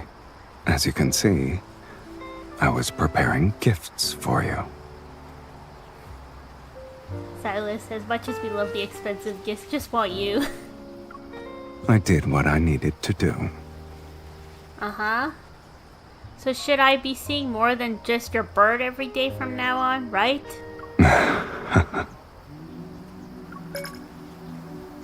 Sylus's phone chimes in his pocket, but he doesn't check it. His gaze sweeps across the entire banquet hall. The guests immediately look down to check their phones, as if something momentous has happened. The door suddenly bursts open, and Mephisto spreads his wings as he flies toward us. He drops the black square jewelry box into Sylus's hand. The guests exchange glances with Sylus's tacit permission. They begin murmuring among themselves at an appropriate volume. Look at the family crest on the box. The N109 zone can only have one master. Yeah, it really can it? Sylus opens the box to reveal a rhombus green diamond ring nestled on black velvet. I can tell it's part of the set that has the necklace and earrings I'm wearing, just from the color and quality alone. The epitome of beauty. I'm saving that line. Sylus, if I hadn't visited you today, you wouldn't be able to brazenly show off your spoils like this, right? Sylus teasingly caresses my knuckles before slipping the ring onto my right hand's middle finger. The N109 zone knows I've won. There's no need to show off my spoils. He leans down and places an extremely gentle kiss on my finger where the ring now rests. That's not what I'm showing off. Oh, he's showing off MC.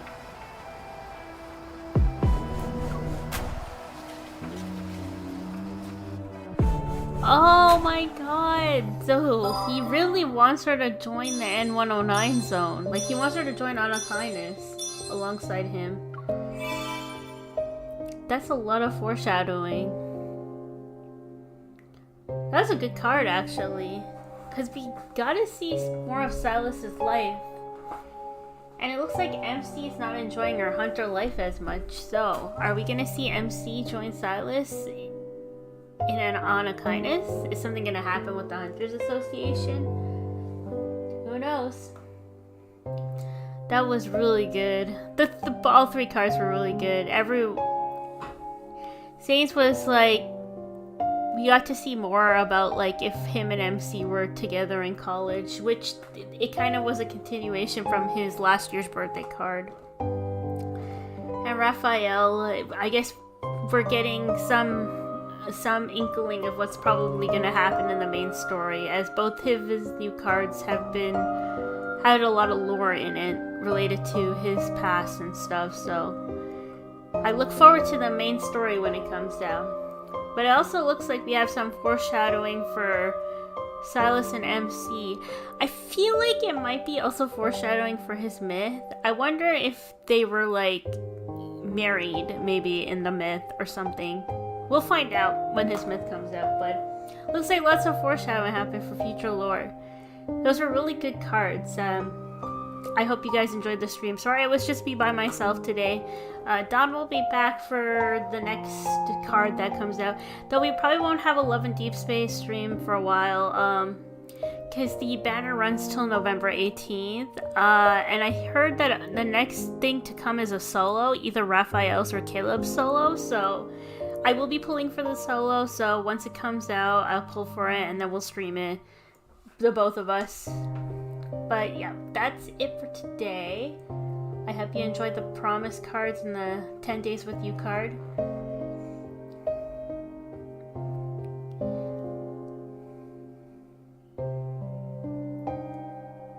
Thank you. Thank you. Thank you for tuning in. I'll see you guys on the next one. I'm probably gonna stream on Sunday, but I'll be streaming Twitch only. That'll be my back to my horror games. I'm gonna be finishing Silent Hill, so we'll be getting back into Silent Hill and probably Little Nightmares 3. I might stream some more Pokemon too at some point. But Love and Deepspace will be on the back burner till the banner's done, so that will be after November 18th. We'll see what the new card will be, the new solo, so we'll see you then. Thanks for watching, guys, and see you on the next one. Bye Twitch, bye YouTube. Please, if you can, like and subscribe or follow if you can. You don't have to send me a tip, but it supports the channel. It helps with pulling for Love and Deepspace cards, but just you being here is just enough either way. So thank you so much for the support.